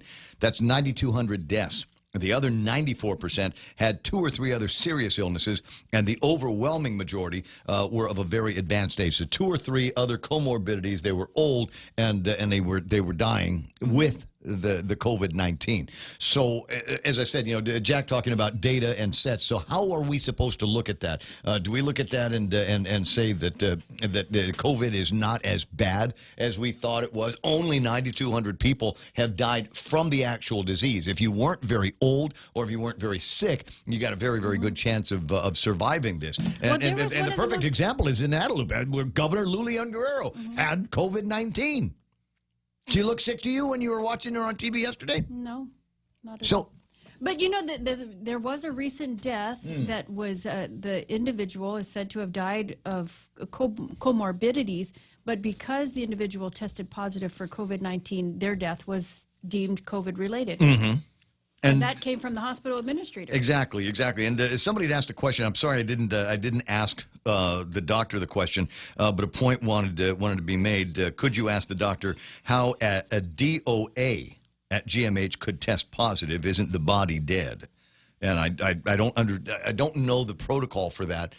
Do they always? I mean, is that the thing now? If somebody arrives at Guam Memorial Hospital That's what the governor said dead, in her press that briefing. we just check them. Everybody She said gets checked. everybody who checks into Even the corpse. Everybody who goes to the ER or is presented is the word she used. Everybody who is presented to the ER is tested for COVID-19. So I'm assuming that also includes those who are dead on arrival. All right, a couple of other interesting numbers from this morning's report is the number of people between the ages of 20 and about 40 years old. There's it's what we demographers refer to as the pig in the python. That's, if you look at all of the other age groups that are represented here, the vast majority of them are coming from these two age groups, 20 to 29 and 30 to 39. The scofflaws. Those are the ones that go to the bars. See, now that's okay. So that's the problem. That's why the bars. There's Karen. I found a Karen. But they apparently go to church too because they close the churches. Close the churches and the bars. That was my question when I found out The sinners, God is as going to Dr. Magnolia would identify them God as. is going to strike me down for this, Sinners. but I swear to God, when I found out a couple of nuns got sick, all I could think of was, what bar did they go to? Sister. Well, you know, the governor got sick Sister. too, so did she go to the bar? Oh, I know she did. I know she did. Anyway, so so here's the deal, though. You take a look at the age distribution here on Guam, and you will find that that's a big chunk of the population is right there. That is the pig in the python for the entire island, not just COVID-19. So I guess the point that I'm getting at is it's easy to look at this age group and say, well, yeah, what a bunch of scofflaws. This is party central here that we've got. It isn't exactly that. It's just that that's where the population is. Of course, we're going to see high numbers there because they represent a bulk of the population. Same thing with the number of people up north. Residential location, the north has 697 confirmed cases as opposed to the south, which has 220. Why? Because more people live in the north, and then there's going to be more people testing in that age group. And a lot more testing is being done in the north. You don't see as much mass testing being done down south. Chris Costine, oh my. Ooh, see, now this is what happens. What? He's got Really? no. 'Cause I closed Okay, my wait, computer. he says, "Are you 100% sure she had it, or is it just political propaganda asking for a friend?" We'll never know. We'll never know. Wouldn't that be the thing? Is you know, it's just the two reasons to say you had COVID-19 is to get votes or to make people feel sorry for you. I got the COVID, right? I mean, you see that every once in a while. You see somebody of some note in this town that all of a sudden has COVID-19. Are you sure They you got might feel sorry for COVID-19? you if you didn't have You're just trying to pictures of you going all over the place with your your kids and the beautiful people. I don't know. 8:53 in the morning. That's iConnect time. Swing by the iConnect. They're going to be open next door at 9:30. Give them a call though before you go, and they'll tell you what you need to do, what you need to bring to set up an account or something like that. And it'd be nice to know that you're coming, so we'll have somebody waiting for you at the door. 888-8888. Mezcla Chamorro Fusion Bistro in Hagåtña and Mezcla Dos Upper Tumon are now open for takeout and delivery services. For more information, call now at 479-2652 or 3 or Mezcla Dos at 646-6295. Mezcla Chamorro Fusion Bistro brings you island hospitality with the true taste of modern Chamorro cuisine at the comfort of your own home. They take your local favorite dishes and serve them with extra flair you will only find at Mezcla. Mezcla, a true taste of Guam.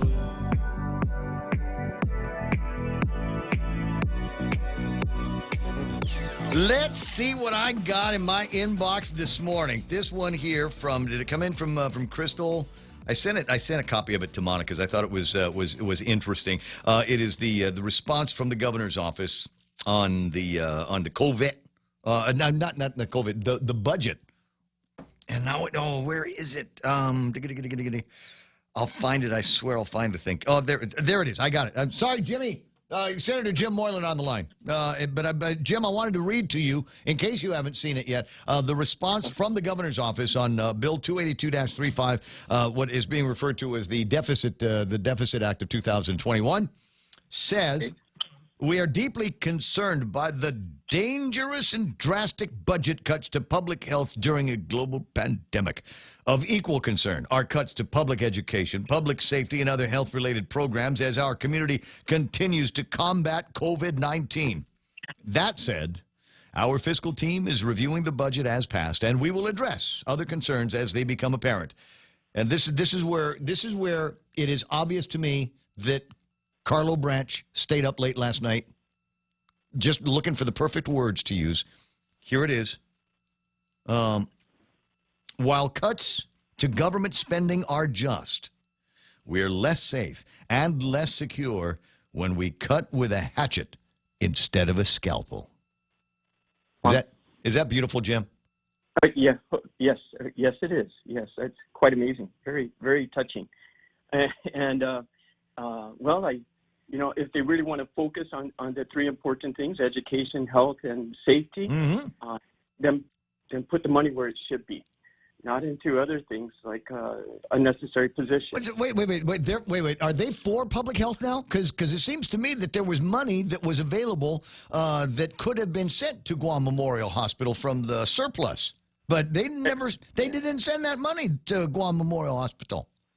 Exactly. And last year's fiscal budget, we put in $10 million. And that $10 million did not go there. Maybe, I understand from the governor's press release, $3 million went there. But I just read the citizens report for Guam Memorial Hospital, and they still identify all those issues that the $10 million would have taken care of. It's still not completed. It's questionable, Ray. If you want to help public health or public safety and so forth, then do what the legislature is saying. Here's the $10 million, but that was never paid, unfortunately. And then at the end, when we finally get the OPA report stating that there was 30-some million in excess revenue, so we did identify that, and we wanted to help the hospital, but that did not happen. Now, if you wanted to help public safety, maybe there's a way that, instead of having Guam Police Department pay the overtime and the expenses associated with the, quote, executive security, maybe the governor's office could pay that. Absolutely. And that would be, you could still get the executive security, but GPD would have the additional dollars to fund. I don't know, maybe more guys in squad cars, and maybe more squad cars and bullets and handcuffs and that kind of thing. Most definitely. And if the governor so wishes to have security, she has over $6 million budget to do so. So, and if right now they tracked at $1 million for that security for the executive office. We could have done better probably with a contract. You could have hired off-duty officers. You can hire a security company as well. But at least look at it to reduce that expenditure to exactly what you said, Ray. Leave the money within Guam Police Department for the 160,000 some people with all their issues with crime and property on people and so forth. They are extremely short. So this is where the kind of thinking, other than some people may say non-thinking, but I think it's the kind of thinking, it's responsible thinking that we need to start doing. And that didn't happen. So that's another place as well as the deputy director positions. All right, we've been functioning without those deputy director positions for many years, and then all of a sudden now we need to add them when our economy is in a poor situation. Yes, as the governor has stated, for the big agencies, if it's really important to them, sure, fine. But do we actually need a deputy director at DISED or Department of Parks and Rec or Department of Agriculture or Public Works or even Youth Affairs or EPA? And some of this one director who I think was even hired during the pandemic to help pass out blankets, I guess. But it's just not. I don't believe it's the right thing to do, and I've been fighting for that since last fiscal quarter. Last year in the budget as well. Mm-hmm. And some people, and now with regard to the budget, and you and I had conversations about this, and my urging was for you to use the Jimmy Moylan 10-foot pole. Neither one of the budgets as proposed felt like they were based on any kind of reality whatsoever. So when the caca hits the fan next year and everybody's complaining, you will be able to say, I didn't vote for that piece of crap bill. That's somebody else's disaster, not mine. Between you and Regine, the common sense was deafening. Hey, I got the news playing. Can I talk to you later? Absolutely. Thank you, Ray. All right. Appreciate you staying up late last night, 9 after 9 o'clock in the morning. And my other recommendation to him was get one of those the Camelbacks. Yeah. Take that with you to the legislature. And everybody say, oh, that's your water. That's nice. You're staying hydrated. No, it's soju. Hey, Fox News Live's playing. Let's jump to it. Wisconsin tomorrow, despite the objection of Governor Tony Evers. He says he spoke with the pastor of the family of Jacob Blake, adding the family wanted a lawyer present if he were to meet with them. He says he felt that was inappropriate, but gave his regards to the family. Democratic presidential nominee Joe Biden in an address in Pittsburgh denouncing the violence. You know me. You know my heart. You know my story, my family story. Ask yourself, do I look like a radical socialist with a soft spot for rioters? Really? Biden also blamed the Trump administration for the violence, saying the president said it would continue under a Biden administration, but Biden countered that this is happening, as he put it, Donald Trump's America. The case against President Trump's former national security advisor, Michael Flynn, is kept alive by a federal appeals court. A panel of judges will allow another judge to assess the Justice Department's request to dismiss the case. Flynn admitted guilt in Robert Mueller's Russia investigation and was waiting for his sentence when the Justice Department asked for the case to be thrown out. When U.S. District Judge Emmett Sullivan did not order an immediate dismissal, DOJ lawyers sought to circumvent him in the belief that Flynn's Russian contacts were appropriate for a national security advisor to have. Flynn was the only administration official at the time charged in the Mueller probe. Gernal Scott, Fox News. America is listening to Fox News.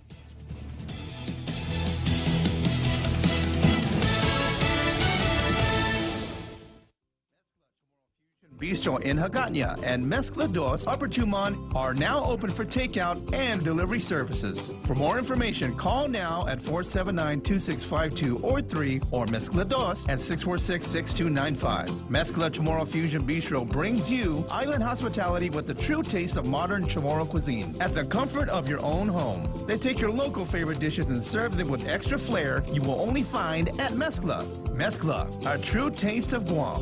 When you're a Bank of Guam customer, your services aren't limited to the walls of their branches. With their online banking, mobile app, ATM network, and voice banking, you can bank anywhere, anytime. Check your balances, transfer funds, pay bills, and so much more. When you can do all that, it's like having the island's friendliest bank right in your home. Visit bankofguam.com to learn all the ways they continue to serve you. We're in this together, stronger than ever. Bank of Guam, member FDIC. The first court appearance this afternoon for a St. Louis couple who were seen on video pointing guns at protesters outside their home. 1 week after Mark and Patricia McCloskey endorsed President Trump during the RNC, the couple making a brief appearance in court in St. Louis on felony charges for pointing their guns in June. They say out of fear at protesters inside their gated community. We are simply anxious to remove all the noise from this case, move the case forward, and have the facts heard by a jury. McCloskey attorney Joel Schwartz, no plea yet. Missouri's governor and other Republicans have also criticized St. Louis Circuit Attorney Kim Gardner for charging the couple, whose supporters say are backed by the Second Amendment. Jeff Manasso, Fox News. 10 years in prison for a Kansas man in connection with the deaths of 2 teenage girls from Oklahoma more than 20 years ago. 69-year-old Ronnie Busick sentenced to 1 count of accessory to murder in the deaths of Laura Bible and Ashley Freeman. They haven't been seen since December 1999 after Freeman's parents were found dead in their burned-out mobile home in Welch, Oklahoma, about 70 miles northeast of Tulsa. Busick was arrested and charged in 2018. Less than a week in, a government-funded coronavirus testing program hits a snag. About 1,000 people in Hawaii are getting the news they need to retake a COVID test because of a mislabeling error at a testing site on the island of Oahu, part of the federally funded surge testing program there, which kicked off Wednesday. The problem, test tubes without labels attached. The Honolulu Star-Advertiser reporting a city spokesperson claims the company running the testing didn't provide proper guidance. Some 60,000 Oahu residents are being offered free tests in order to help pinpoint the virus amid an uptick in cases. Lillian Wu, Fox News. Wall Street, the Dow lost 223 points, the NASDAQ gained 79. I'm Lisa Lacera. This is Fox News. Off a date, this is Carl from APL Guam. Here at APL, our expertise and extensive network can help you grow your business and reach out to more markets. As a responsible carrier, APL is also committed to a sustainable future. Whether it's protecting the environment or investing our efforts in giving back to the community, our dedicated team in Guam and on the U.S. mainland are here to support you. Call 588-4651 or visit apl.com. 5, 4, 3, 2, 1, launch! That's just what we did with our new state-of-the-art mobile banking app as we celebrate 66 years of serving our island communities. It's loaded with a ton of new user-friendly features, including remote deposit capture. It's another way of saying you don't have to come to the bank to go to the bank. And if you want to come to the bank, we're happy to see your smiling face as long as you wear a mask. And we don't have long lines. Bank Pacific, Rosebud branches, we place roots, and we're rooting for you. Member FDIC. Oh, that's what it sounds like when they're rooting for you. 6 after 9 o'clock in the morning portions of the program brought to you by the guys over at Wendy's. Best breakfast deal ever. So what, around $4.50, and you get it's a breakfast platter. It's got the eggs, it's got the rice. What kind of meat do you want on that? And they've got all kinds of options. They get the applewood smoked bacon, Portuguese sausage, country fried chicken with the white gravy on it. That you can ask for, I believe, a cup of gravy. So you get the thing on the side, and then you get the cup of gravy, and then you dunk your French fries in it. Ow. Or you just drink it just by itself. Yeah, it's good. Most filling breakfast sandwich is waiting for you there, too. The Breakfast Baconator, layered with 6 pieces of crispy bacon. The real deal for breakfast. It's at Wendy's. Getting you back to the talk faster. It's the Ray Gibson Show.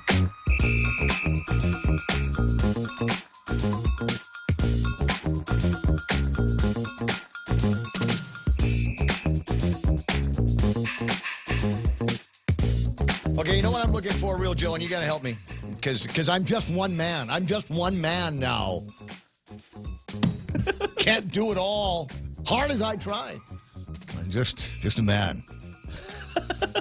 I'm looking for somebody will find, because Jack was calling in the last hour with Dr. Macros. He called in. He'd asked a question, and I thought it was going to go in another direction. It had to do with numbers, and because there's you remember a couple of weeks ago when they were just everybody was crazy bent on scaring the hell out of us, and they said, "Oh my God, we're the #1 COVID-19 in the planet," because they do one of these like per capita per million or something like that. Yeah. And so they extrapolate out in a population of 165,000 people with 10 deaths. Then they extrapolate that out and say, well, if it was 1 million, if there were 1 million people that lived on Guam, then the number would be, and it was some ridiculous 250 or 2,000. I forget what the number is. And that's what I'm looking for here this morning. So somebody do me the solid. I am just one man.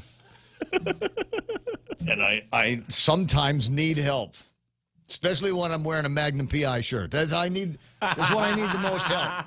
That's where I seen that shirt. Lady D or Pam or somebody said that. So if you know what the number is, if you can find the number, help me out and save Real Joe the trouble of doing it. Joe's not like an internet guy very much. Man. You're not a. I learned more about the internet when I started working here than I'd ever known. Right. Yeah. I remember that. Yeah. You remember that? Yes. Joe, this is WhatsApp. Yes. Oh. So you've never actually seen a Control-Alt-Delete before. All right. Now, there's another thing that I found out about Real Joe. You know what? In the process, we grow, and I need to run another wire from the room that Joe is in to what I refer to as the wire room. Don't do it, Ray. I'm gonna do it. I'm gonna do it, dude. Because I gotta out you on this, man. I got it. So I'm like, Joe, here's what we're gonna do. We're gonna need to pull back the cove, the base on the bottom, and we'll run. I need you to plug a hole in there. We'll run a little piece of 1-inch conduit between here and there, and then we'll put the cove base back up, and then we'll find a couple of things over at Home Depot to hide this. You know what I'm talking about? He's like, no. What? I said, this is going to need to punch a hole. The flashlight. We need to make a hole in the wall, and then we're going to fill it with a little piece of conduit, and then we're going to put wires in there. But we need to hide the wires. We're going to need to do all kinds of other stuff. And I'm like, you got this, Joe? Joe's like, no. No, we call people for that at my house. Dude, the only time I call somebody is if the leak is behind the concrete, or if the electricity, if the part of the panel that has the 240, the 220 on it. Yeah. When that starts sparking, that's when I call the guy. Anything else, a red-blooded man. Oh man, should be able to take care of. I'm just it's one of those. You know, they have classes every Saturday over at Home Depot. You know that, right? I better go. You can go there. Take some classes. You know what? The class I want to take. Tile guy class. Oh, that's crazy. I want to take. Mathematics. It's not really math. What about the corners and stuff? It gets kind of freaky there when you're trying to fit corners and. It's all doable. It's all doable. But there's really not as much math as you think. The quick and dirty is you find the center of the room. And then you draw X there, and that's where the corners meet, and you just start working out from there. And when you get to the corner, you figure out how we're going to cut the tile into the corner. Okay. Yeah, in my case, just everything is going to be, that room needs to be in round numbers because I don't want to have to cut tile, okay? It's 10 after 9 o'clock in the morning. So I found this story here. New virus hotspots, U.S. islands from Hawaii to Puerto Rico. So we're not alone, guys. U.S. islands in the Caribbean and the Pacific have growing cases of coronavirus, which can spike even in places far removed from urban centers when controls are relaxed. And then there's a picture of San Juan, Puerto Rico. Beautiful colors. U.S. Virgin Islands is halting tourism for a month, hoping against hope to keep out new cases of the coronavirus. Puerto Rico Senate is closed after several high-ranking officials came down with COVID-19. Hawaii is facing a surge in new infections. Guam is enduring its most restrictive lockdown since the pandemic began. For months, United States islands in the Caribbean and the Pacific avoided much of the agony unleashed by the coronavirus across parts of the mainland, due in part to their early mitigation efforts and relative ease in sealing off the borders. But now, the state of Hawaii and these territories are emerging as some of the most alarming virus hotspots in the United States, revealing how the coronavirus can spike and then rapidly spread in places with relaxed restrictions, sluggish contact tracing, and widespread pressure to end the economic pain that comes with lockdown. They got us in a box there, guys. They got us in a box. What are they saying? Relaxed restrictions? Shut up. Relax them all. Open everything. Just let it spread. Let the thing spread and burn itself out. Sluggish contact tracing. You know, they say that we got a lot. I don't know how much is a lot for Guam. I guess, you contact tracing if you're somebody, if you're inside, maybe you get to some of that stuff. But I don't know if too many other people are getting it. It's kind of, maybe it's like contact tracing, like for dummies.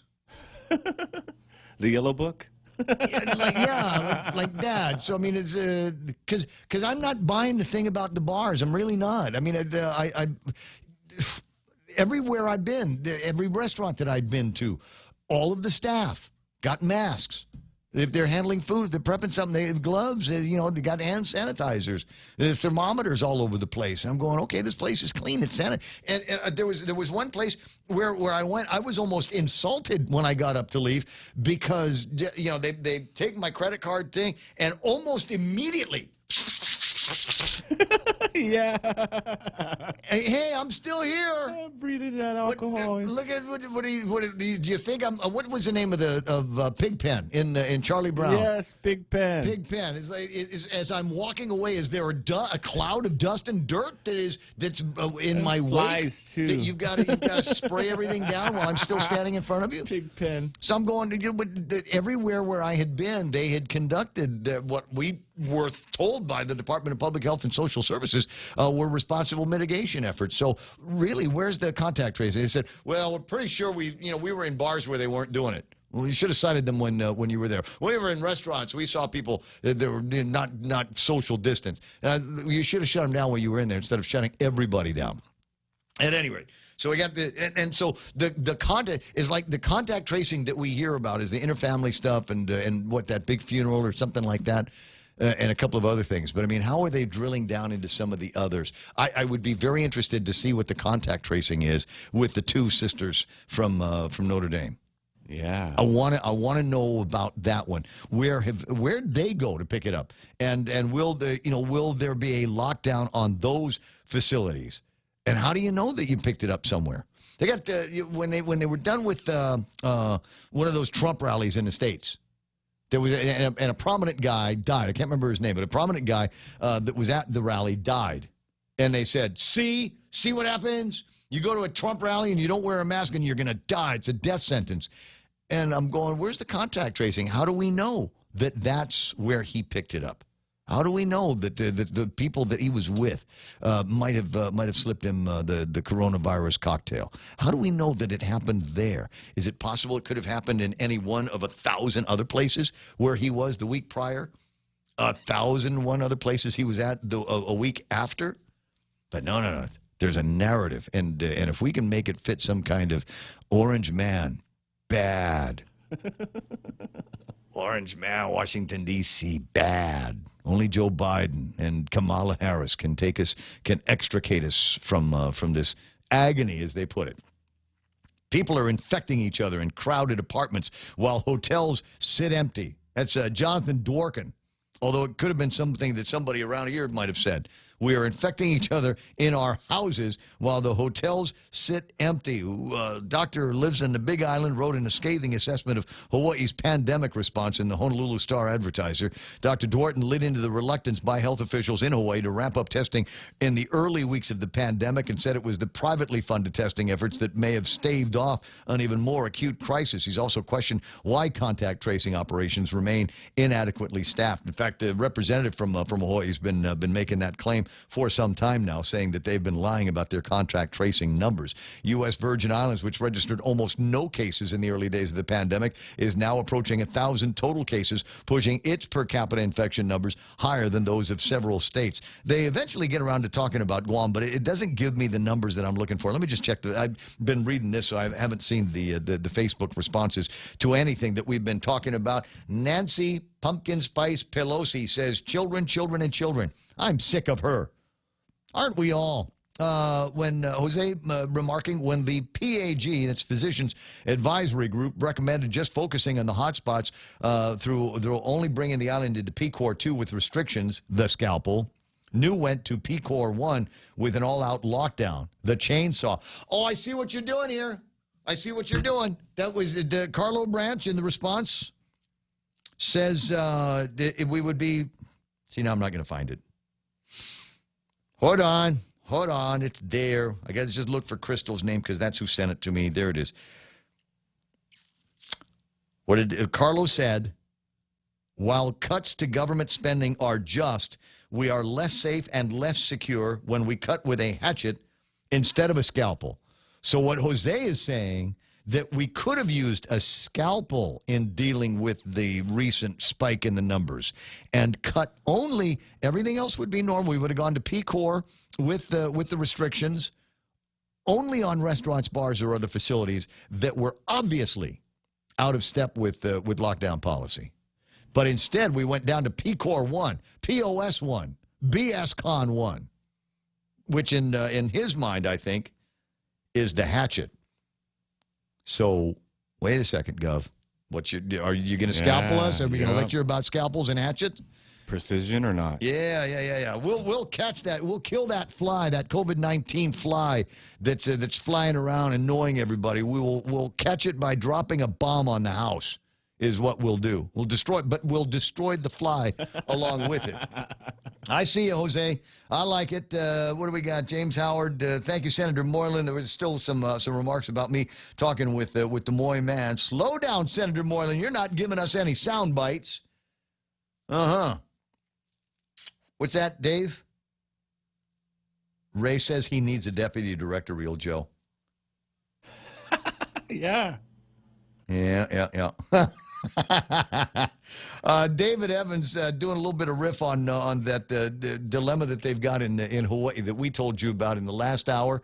You get a whole bunch of these guys, and they were out there taking tests in one of the unpronounceable city names that they've got there. And come to find out, 1,000 of these tests are going to have to get redone because none of the tests, apparently they didn't have labels on the thing. So it's like, thank you very much. You put the sample in the deal, and there's no way to make a connection between the sample that you have and the person that you took the test from. Genius. At work, right there. Your government dollars at work, guys. What do you say? So Dave's like, hey, brah, who took my slippers? And my test tubes, brah. One time. Bring it to me. Why do we got Jay is on, Ray? Have Howard Stern call into your show. That'll be hilarious talk. Plus promote Guam to the east coast of the United States. I'm trying to remember if I've ever met Howard Stern. It's probably we might have been at a couple of conventions and seminars at the same time, but I don't believe that I've ever met him. You know, was one of the guys that I did meet. Childhood hero from the old broadcasting days, and I was in it was a seminar in San Diego, and Gary Owens showed up. Do you remember who Gary Owens was? It was the voice on Laugh-In. Okay, yeah. It was the guy with the deep voice and the thick glasses, and you know, he did a bunch of other commercial stuff. He was just a very remarkable voice and a very remarkable human. And we were asking, you know, best piece of advice that you could ever give people in that use your voice for a living. And his response, and it's funny because you can almost use these things now with the COVID-19. He said it looks out of place. You look like you're trying to perpetrate, you know, the professor on Gilligan's Island, or not the professor, but the millionaire. He said, wear an ascot. Because if you're someplace and it's cold, it will affect your vocal cords from the outside. So his suggestion was wear an ascot and use that to help protect your throat, keep it from getting overly cold. And that was Shubaloop Monday, but I didn't say which Monday. So maybe this coming Monday, or maybe I'll see if I can squeeze him in between now and the end of the week. But it could be fun. There could be some radio magic that goes on. Tony and I have known each other for years and years and years and years. We don't always find each other on the same side of the table where it comes to issues, and certainly not while he was working for the governor. In fact, we had a rule when we got together, you know, socially.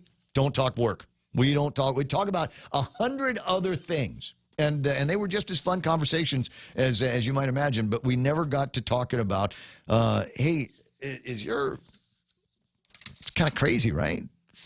Really, do you ever sometimes sit there and go, I got to rephrase this so that she understands it. Did you ever have any of those moments? Anyway, so I never asked him those questions, even though you really, really want to. And after you have a couple of, you know, Steel Beaches or Cole 671s that you want to real bad. But that's it. I met Gary Owens a couple of times in my old gig in L.A. A quote he told us was, I'd rather have a bottle in front of me than a frontal lobotomy. What do we got? Who's that? Franklin says, I don't recall Carlo Branch ever been elected to anything. The guy's a bootlicker. I don't know. I'll defend my buddy Carlo. And he's another one. When we get together, we very rarely ever talk policy, talk work, because there's too many, you know, there's too much that could drive disagreements. And that was even when he was working for people I liked. When he was working for BJ, every once in a while we'd get into a conversation where we'd have to cross some corners. But otherwise, I think Carlo is probably one of the more intelligent minds that is at work over at Adelup. And when there is a good thing that comes out of Adelup, chances are pretty good Carlo has had something to do with it. I give Carlo a hard time because I know about the kind of stilted way that he writes. And when you say we would be much safer if this was done with what? Nah, I'm sorry. Nah, it's my regular WhatsApp is blowing up here. What's that? When you get somebody writing, while cuts to government spending are just, we are less safe and less secure when we cut with a hatchet instead of a scalpel. There's no way that came out of Governor Lulian Guerrero. That's a Carlo Branchism if I ever heard one. 9:24 in the morning. 888-825-5888 TALK. Items in the table of content. What haven't I gotten to you? You know what I didn't get to yesterday? Actually, most of last week, with all of the flooding that goes on in Tucumán. It was a story in one of the newspapers. They caught up with Jerry Perez who's the number 2 over at GVB now, right? And said, Jerry, what are we going to do about all the flooding in Tucumán? And Jerry's response, and I had not heard this yet. Jerry's response was it was the contractor's fault. There was a contractor that was down there doing something. And they put some bladders in the sewer system, in the water system that they've got down there, and they never took them out. So here come the big rains, and there's no place for the water to go because the drainage system has got these bladders inside of them that are preventing the water from going anywhere. So naturally, it's going to it will jam up that they've got down, and it floods. It's a biblical flood. It's a biblical, and it's never been real good, but there have been times where you get the water running and doing what it's supposed to be doing. Now, a few years ago, and this was cause for a lot of controversy around here.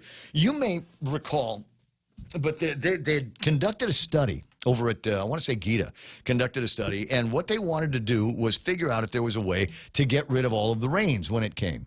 And one of the plans was, we'll build a culvert over by where the cop shop is, where Burger King is. Yeah. They would just expand the area there for the flood, the basin, and then take all of the water that's now flooding the streets in Tumon and flush it out into the bay.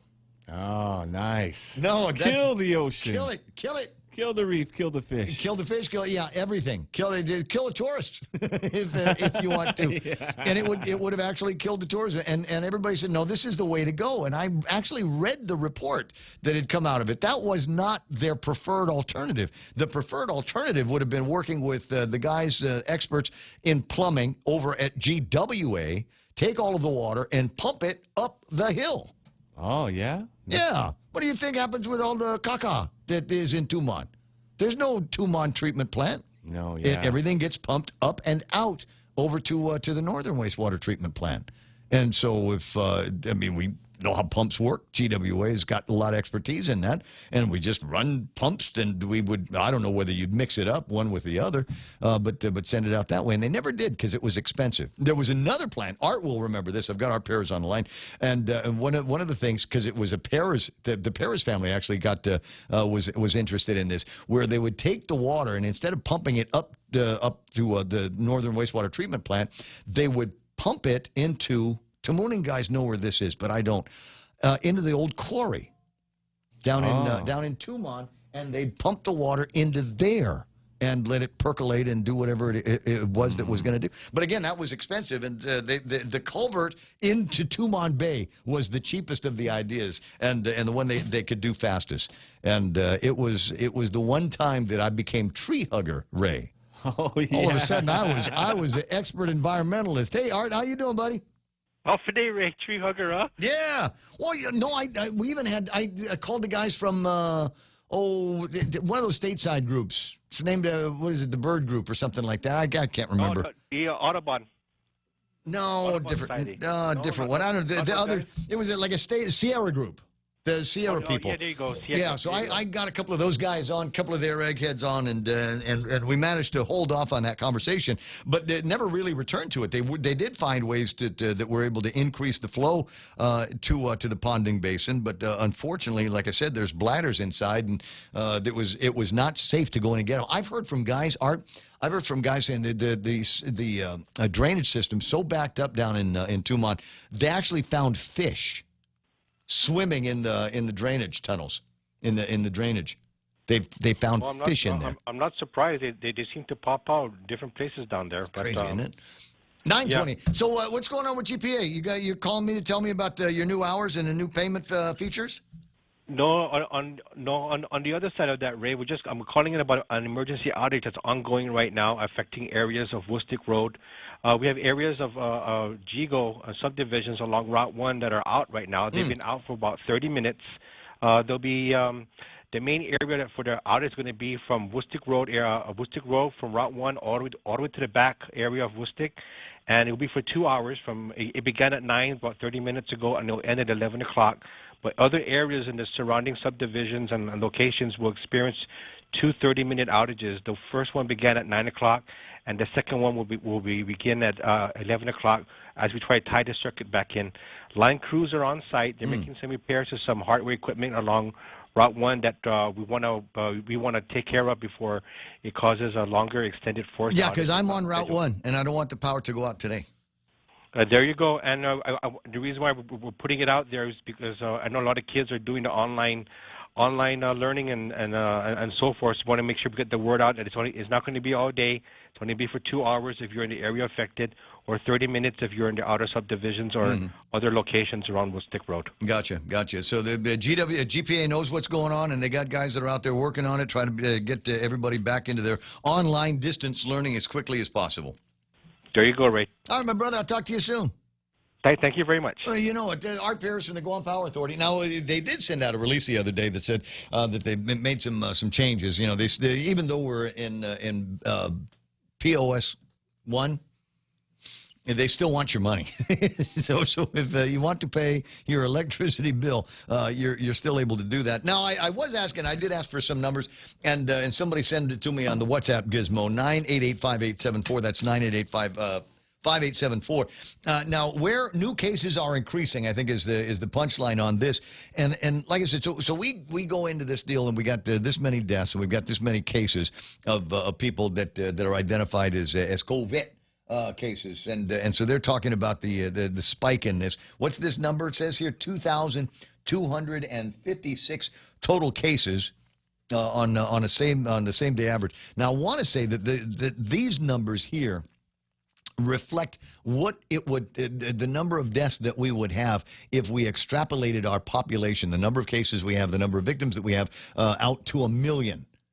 Which is the way they do that. So, I mean, if you're in a state with 1 million and it says this many people are going to die, you can be pretty firm on that. But for places like Guam with only 160,000 people, then they do the mathematics and extrapolate that number based on how many millions how many times we would have to multiply our population to get to 1 million. And if these numbers are correct, this is how many people we can anticipate getting sick and dying and using hospital beds and hospital resources. So it's 2,256 on the graph that I'm looking at right now. Although, is it possible that that is the number of people that have gotten COVID-19? And does that include, as Jack points out, does that include the number of people that were on the Teddy Roosevelt that tested positive? And the answer is, I don't know, and I'm not sure how to even find out. But I'll leave some of that detective work to you. 9:32 in the morning, and the clock says that that's iConnect time. There's an iConnect right next door that just opened their doors. So if you've got some business that you need for your mobile, your push-to-talk, maybe you're doing something where you want to be able to have your distance learning, but you don't want to have to be stuck at home to do it, portable internet. They can do that for you over at iConnect. 888-8888. That gets you more details.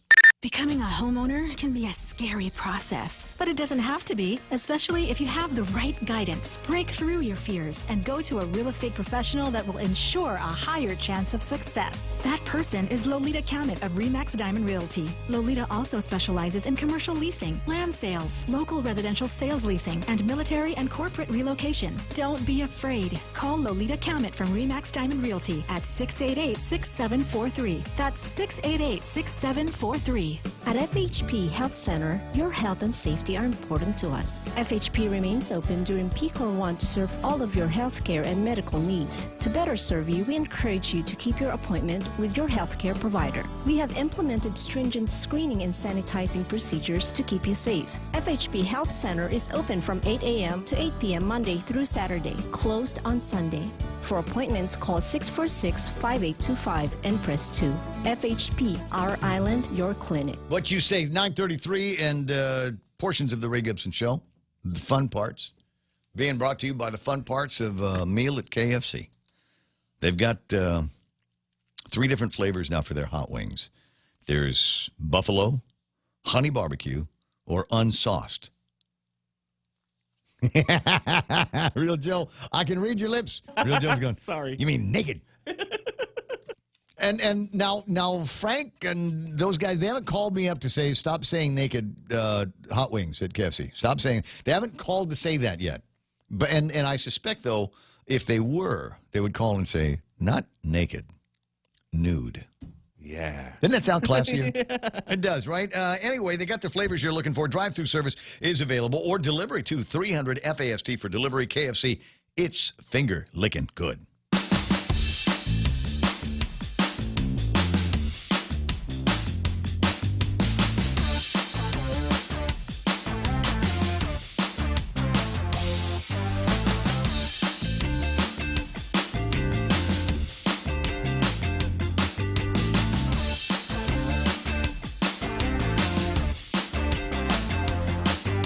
on, Shane. I'll work on that. Jane says, check out the charts and draw your own conclusions. National Center for Health Statistics, a CDC website here. And I think this is the one that we had been talking about for some time now. Deaths involving coronavirus, et cetera, et cetera. What's the number today? What are we up to? 168,864.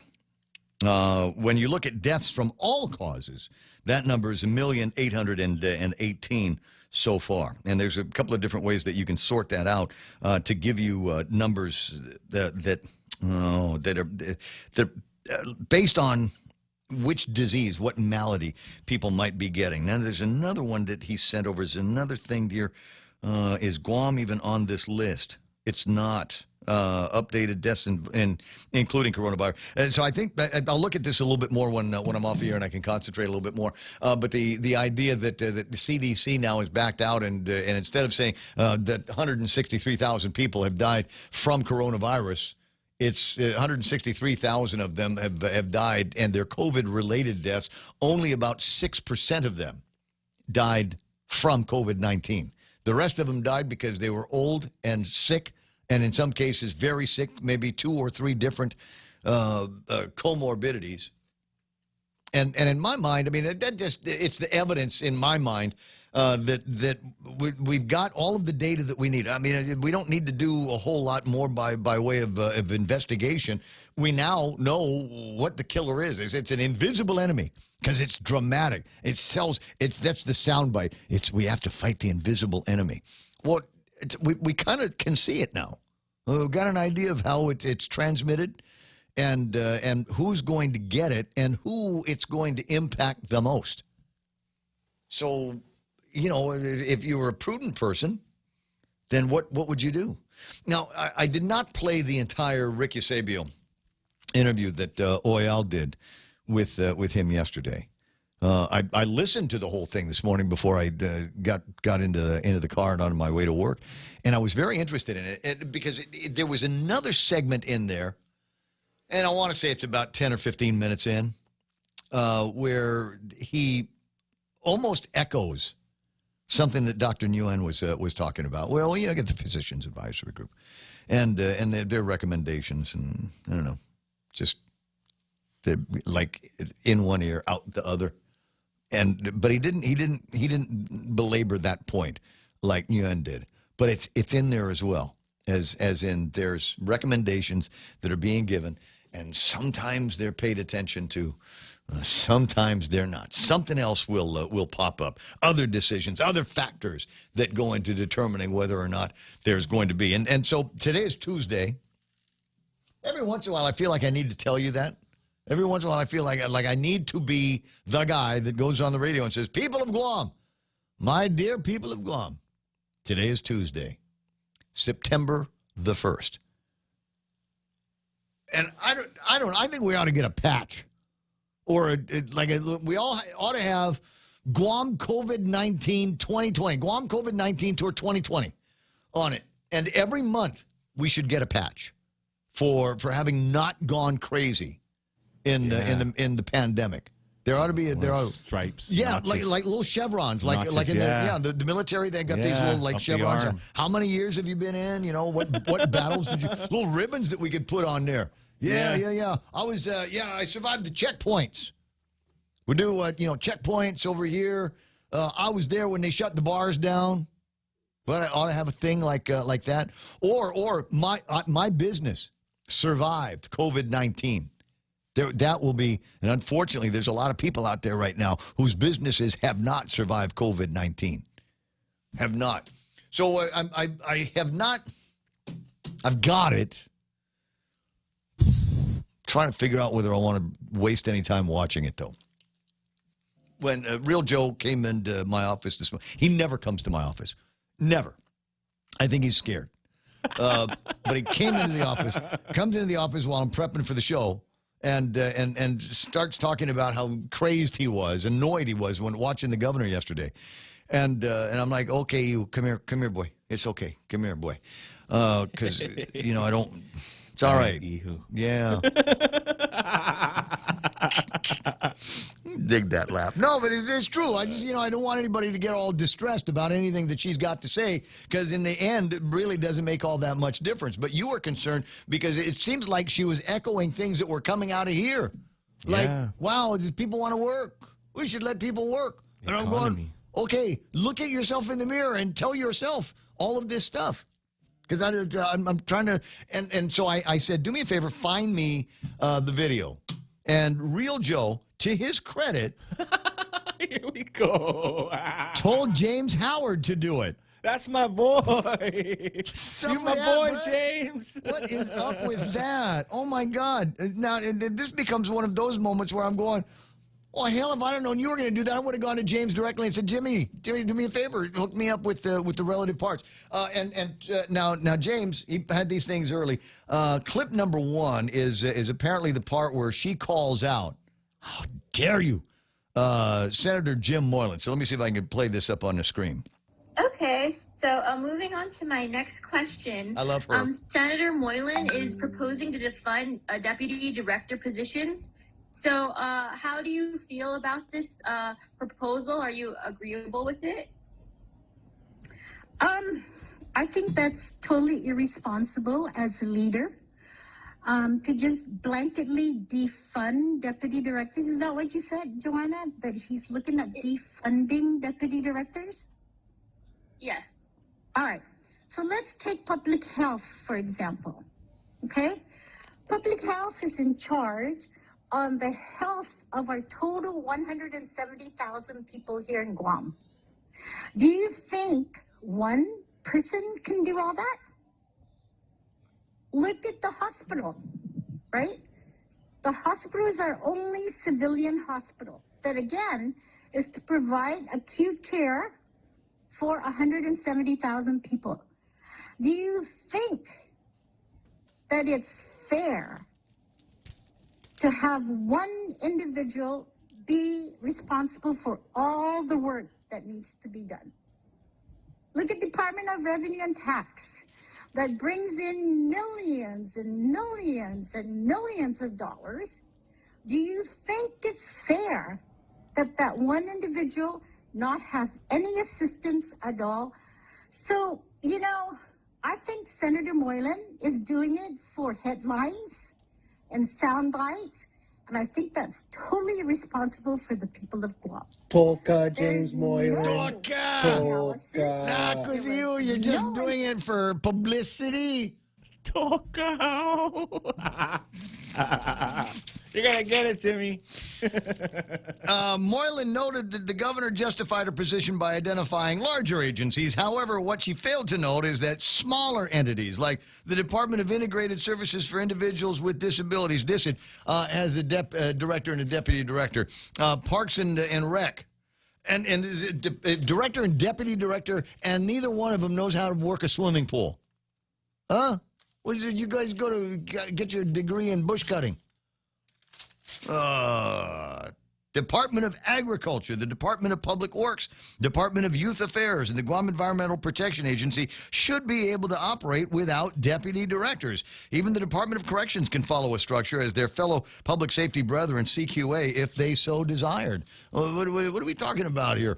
Do we need to? What the other note is how many, as the Republicans pointed out in their paperwork today, their press release today, wait a second. How about the departments and agencies that used to be consolidated, that were unconsolidated, which means now they have to have their own director and deputy director in the middle of the COVID. So I don't know about that. So that was one soundbite that James had sent over, and here's the other one. I got to be careful how I put this up on the screen, because if I do it wrong, I'm clearly would be out of sorts if I did it wrong and pressed this button instead. Ow! Hey, Governor. See, that's what we got to do, is put that up on the screen and then play the governor's audio underneath, and I think that will, for some people, soften the blow. There you go. Yeah, like a chaser. But again, and then a chaser. I don't know why James sends me pictures like that. Sent me this picture, too. Barracuda 1. There you go. At any rate, sorry. Not that one. No, not this one. Here's the other piece of video. I am very sensitive about our business people. Thank you, Michael. I am very sensitive about private sector, as I am also very sensitive about the public sector. And really, we shouldn't be public versus private. We should all look at it together. What can we do together to help everybody, not just pit the private sector against the public sector? We are. Wait. Is this the part that you were getting ill at? You're starting to pale up on me now. Peaked. Yeah. Are your palms getting all sweaty? You get that little extra saliva in your mouth, like yeah. Just we're in it together. Teamwork makes the dream work. Really? Wait, I gotta hear the rest of this. Okay. Are all residents and live here in Guam. And I have always said my philosophy is to keep people employed. Let's keep our people employed, whether they are in the private sector or in the public sector. Because you know what that does, Jerry, you know what that does? It gives you the opportunity. My name is Tom. To go spend your money at the small businesses. Because of you're employed, you go and spend your money. Okay, can you hear her now? She realizes what she's saying, and she said, and she's gonna try to walk it back a little bit. She's like, I'm talking about where people are going to spend the money in the small businesses, because the only thing open now is Benson, Home Depot, and Payless markets. Let's see if she can recover. At restaurants when it opens, at bars when it opens, at retail stores, at grocery stores. So it's the people that are employed, they're the ones that are standing up our economy. So to just traditionally do what everybody does, and that's furlough and lay people off, is not being very responsible at all. And if I can keep people employed as much as I can, I will continue to keep people employed. What the hell? Yeah. What? I gotta hear it again. And that's furlough and lay people off. So to just traditionally do what everybody does, and that's furlough and lay people off, is not being very responsible at all. And if I can keep people employed as much as I can, I will continue to keep people employed. How are businesses that you said can't open? No. How are they supposed to survive if you're not bringing any money in? If you cannot open your store, I cannot have people just come to work and sit around behind a sign that says closed. Yeah, I don't think Carlo wrote that. No, I'm pretty sure Carlo didn't wrote that. I just did. And the idea that in the same side, in the same 20 seconds where she's talking about there can't be an us and them, we did not create that division. That did not come from the media. We did not do that. That came from 36,000 plus people, unemployed or underemployed, that had to line up and beg for food, had to line up and sort out the Higher Guam program that the Department of Labor, so they might find out if they were eligible for federal dollars to help them out. Not Guam dollars to help them out, federal dollars to help them out. But wait, I'm sure there's more. I'm sure there's plenty more. And the businesses, and I talk to these guys all the time, and they go, well, you got PPP money. PPP money was gone a long time ago. You don't even remember it. You used it. You were able to stand things up for a little bit, survive that first shutdown. But now here we are in the second shutdown. There is no PPPs. The PUAs and the FPUCs, the only reason why they're still paying any of the FPUCs is because it was such a dramatic late start. We had to play catch up. But now we've got payments going out as of July the 17th. And the same way we think about tax refunds, when claims now coming in for August start getting worked, they might get the $345, and they might get something a little bit extra, but we're not really sure where that is right now. Because it's a whole, as Dave Del Solo will tell you, it's a whole other thing. And there's people that got used to getting that extra $600 a week. And now that money is going to be going away, and there's nothing left behind it. So, yeah, the us versus them was during that first part of the lockdown, while people were losing their jobs, people in the government of Guam weren't teleworking. They just were off, but they were still getting paid. And then the brain trust comes out and says the ones that were working need to get double pay. What? Can we slap the private sector in the face even more? And apparently the answer is yes, we can. Just put her in front of an open microphone and just let it rip. Let it rip. What's the line that she says here? Go ahead. What everybody does, and that's furlough and lay people off, is not being very responsible at all. And if I can keep people employed as much as I can, I will continue. Did you hear that, private sector? You hear that, Mr. and Mrs. Business? You're not being responsible. How dare you? How dare you? Are the lives of your employees so cheap that your default answer is furloughs and layoffs? Okay. All right. 9:51 on the Ray Gibson Show. When we return, I wasn't necessarily going to talk about this, but since I'm in it, I'm going to. It's the PICA's Best of Guam, the official Community Choice Awards, and the listing of the 2020 finalists are inside. Now, I'm not going to say my part first, because I'm humble like that, yo.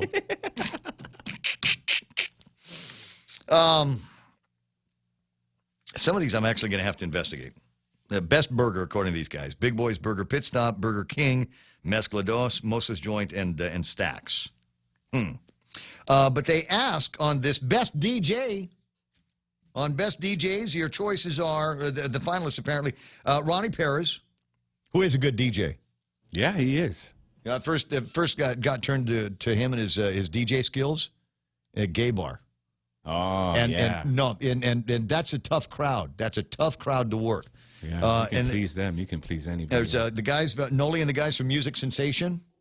Great. Except when he sings. Great crew. Noli, stop singing to the songs.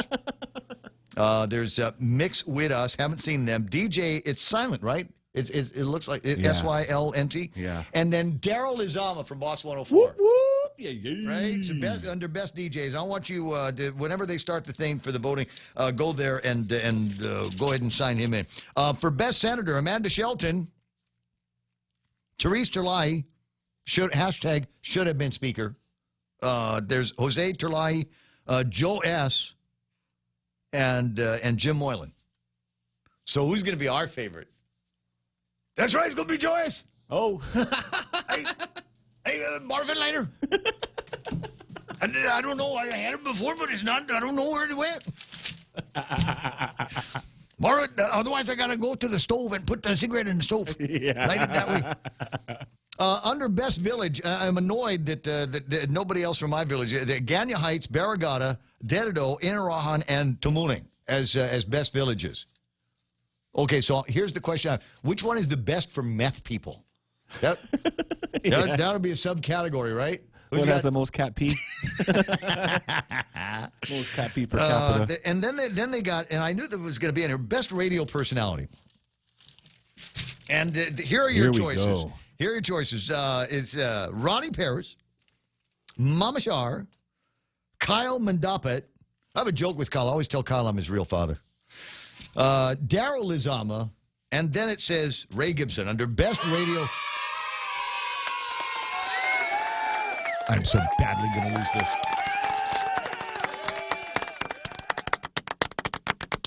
But it's weird. It's weird because under Best Radio Station, we're not in there.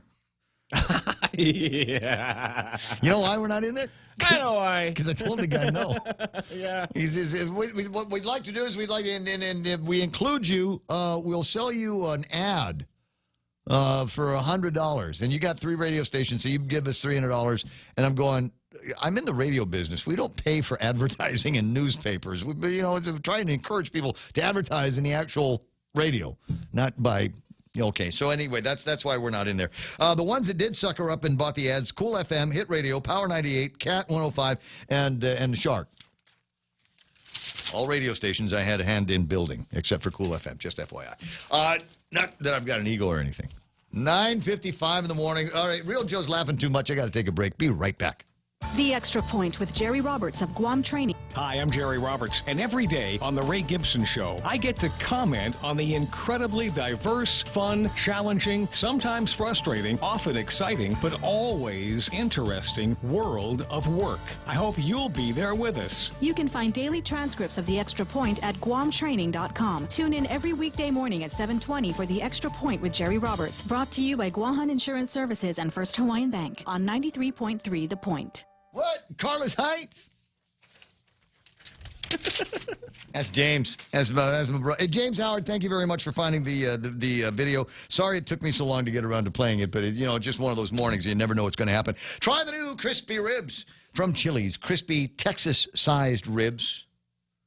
You can have it as an appetizer or order it as an entree. It comes with some sides when you do it that way. It says dine in, but you can't dine in. WhatsApp them for information, 929-7376 for your to-go takeaway order. Chili's on the second floor of the Tumont Sands Plaza. And if not the first place, it will be one of the first places as soon as we get out of whatever this BS con, whatever number is.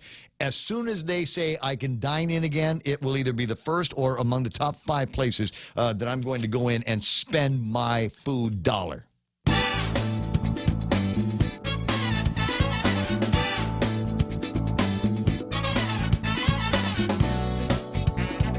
That is, if they've still got employees. I don't know how much longer the employees are going to be able to hold their breath, and how many guys have said, "That's it, guys, throw in the towel."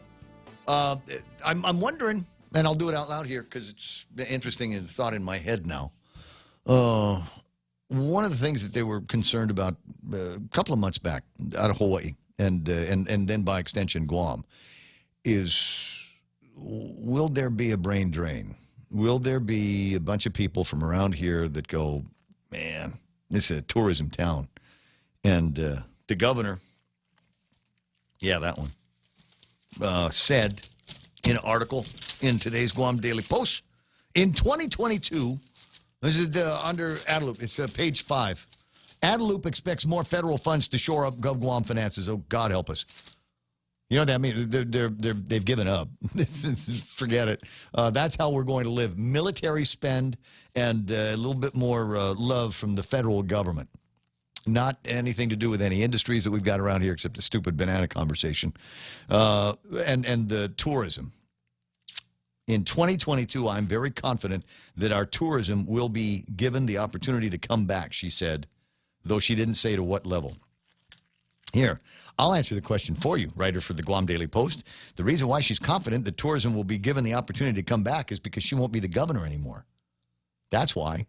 Eddie Kell was going to come back in and say, stop the insanity. Let's open it up and tell every airplane company in the world that Guam is open for business and get it done. And you go, but the spread of the COVID-19, it's spreading already. There's nothing that you can do about it, guys. It's already in the community. Wash your hands all you want.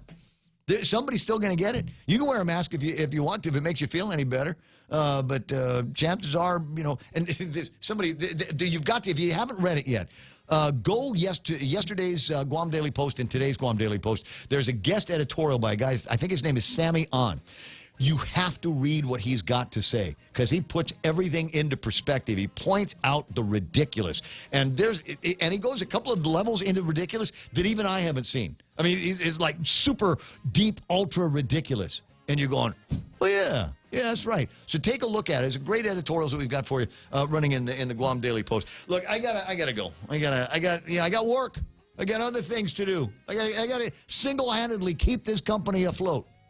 with the sales department and engineers and producers and DJs. Hey, I got to go. It's the radio station's KUSG. I got you 93.3. This is The Point. Fox News Live is coming up next. We will be back in your earbones tomorrow at 6 o'clock. So join the fun then, why don't you? Stand by now. Here's Fox News on The Point. Continuing to call for law and order. I'm Lisa Lacera, Fox News. President Trump announcing the Departments of Justice and Homeland Security are teaming up to investigate what he called left-wing civil unrest as violent protests in some major cities continue for weeks. The president, ahead of his trip to Kenosha, Wisconsin, said that city and others are in need of law enforcement help to stop those he calls anarchists. The president said he stands ready to provide support. We want states to work with us to deploy the National Guard to quell the unrest. All they have to do is call us. President Trump says the worst problems are in cities he says are Democrat-run. He also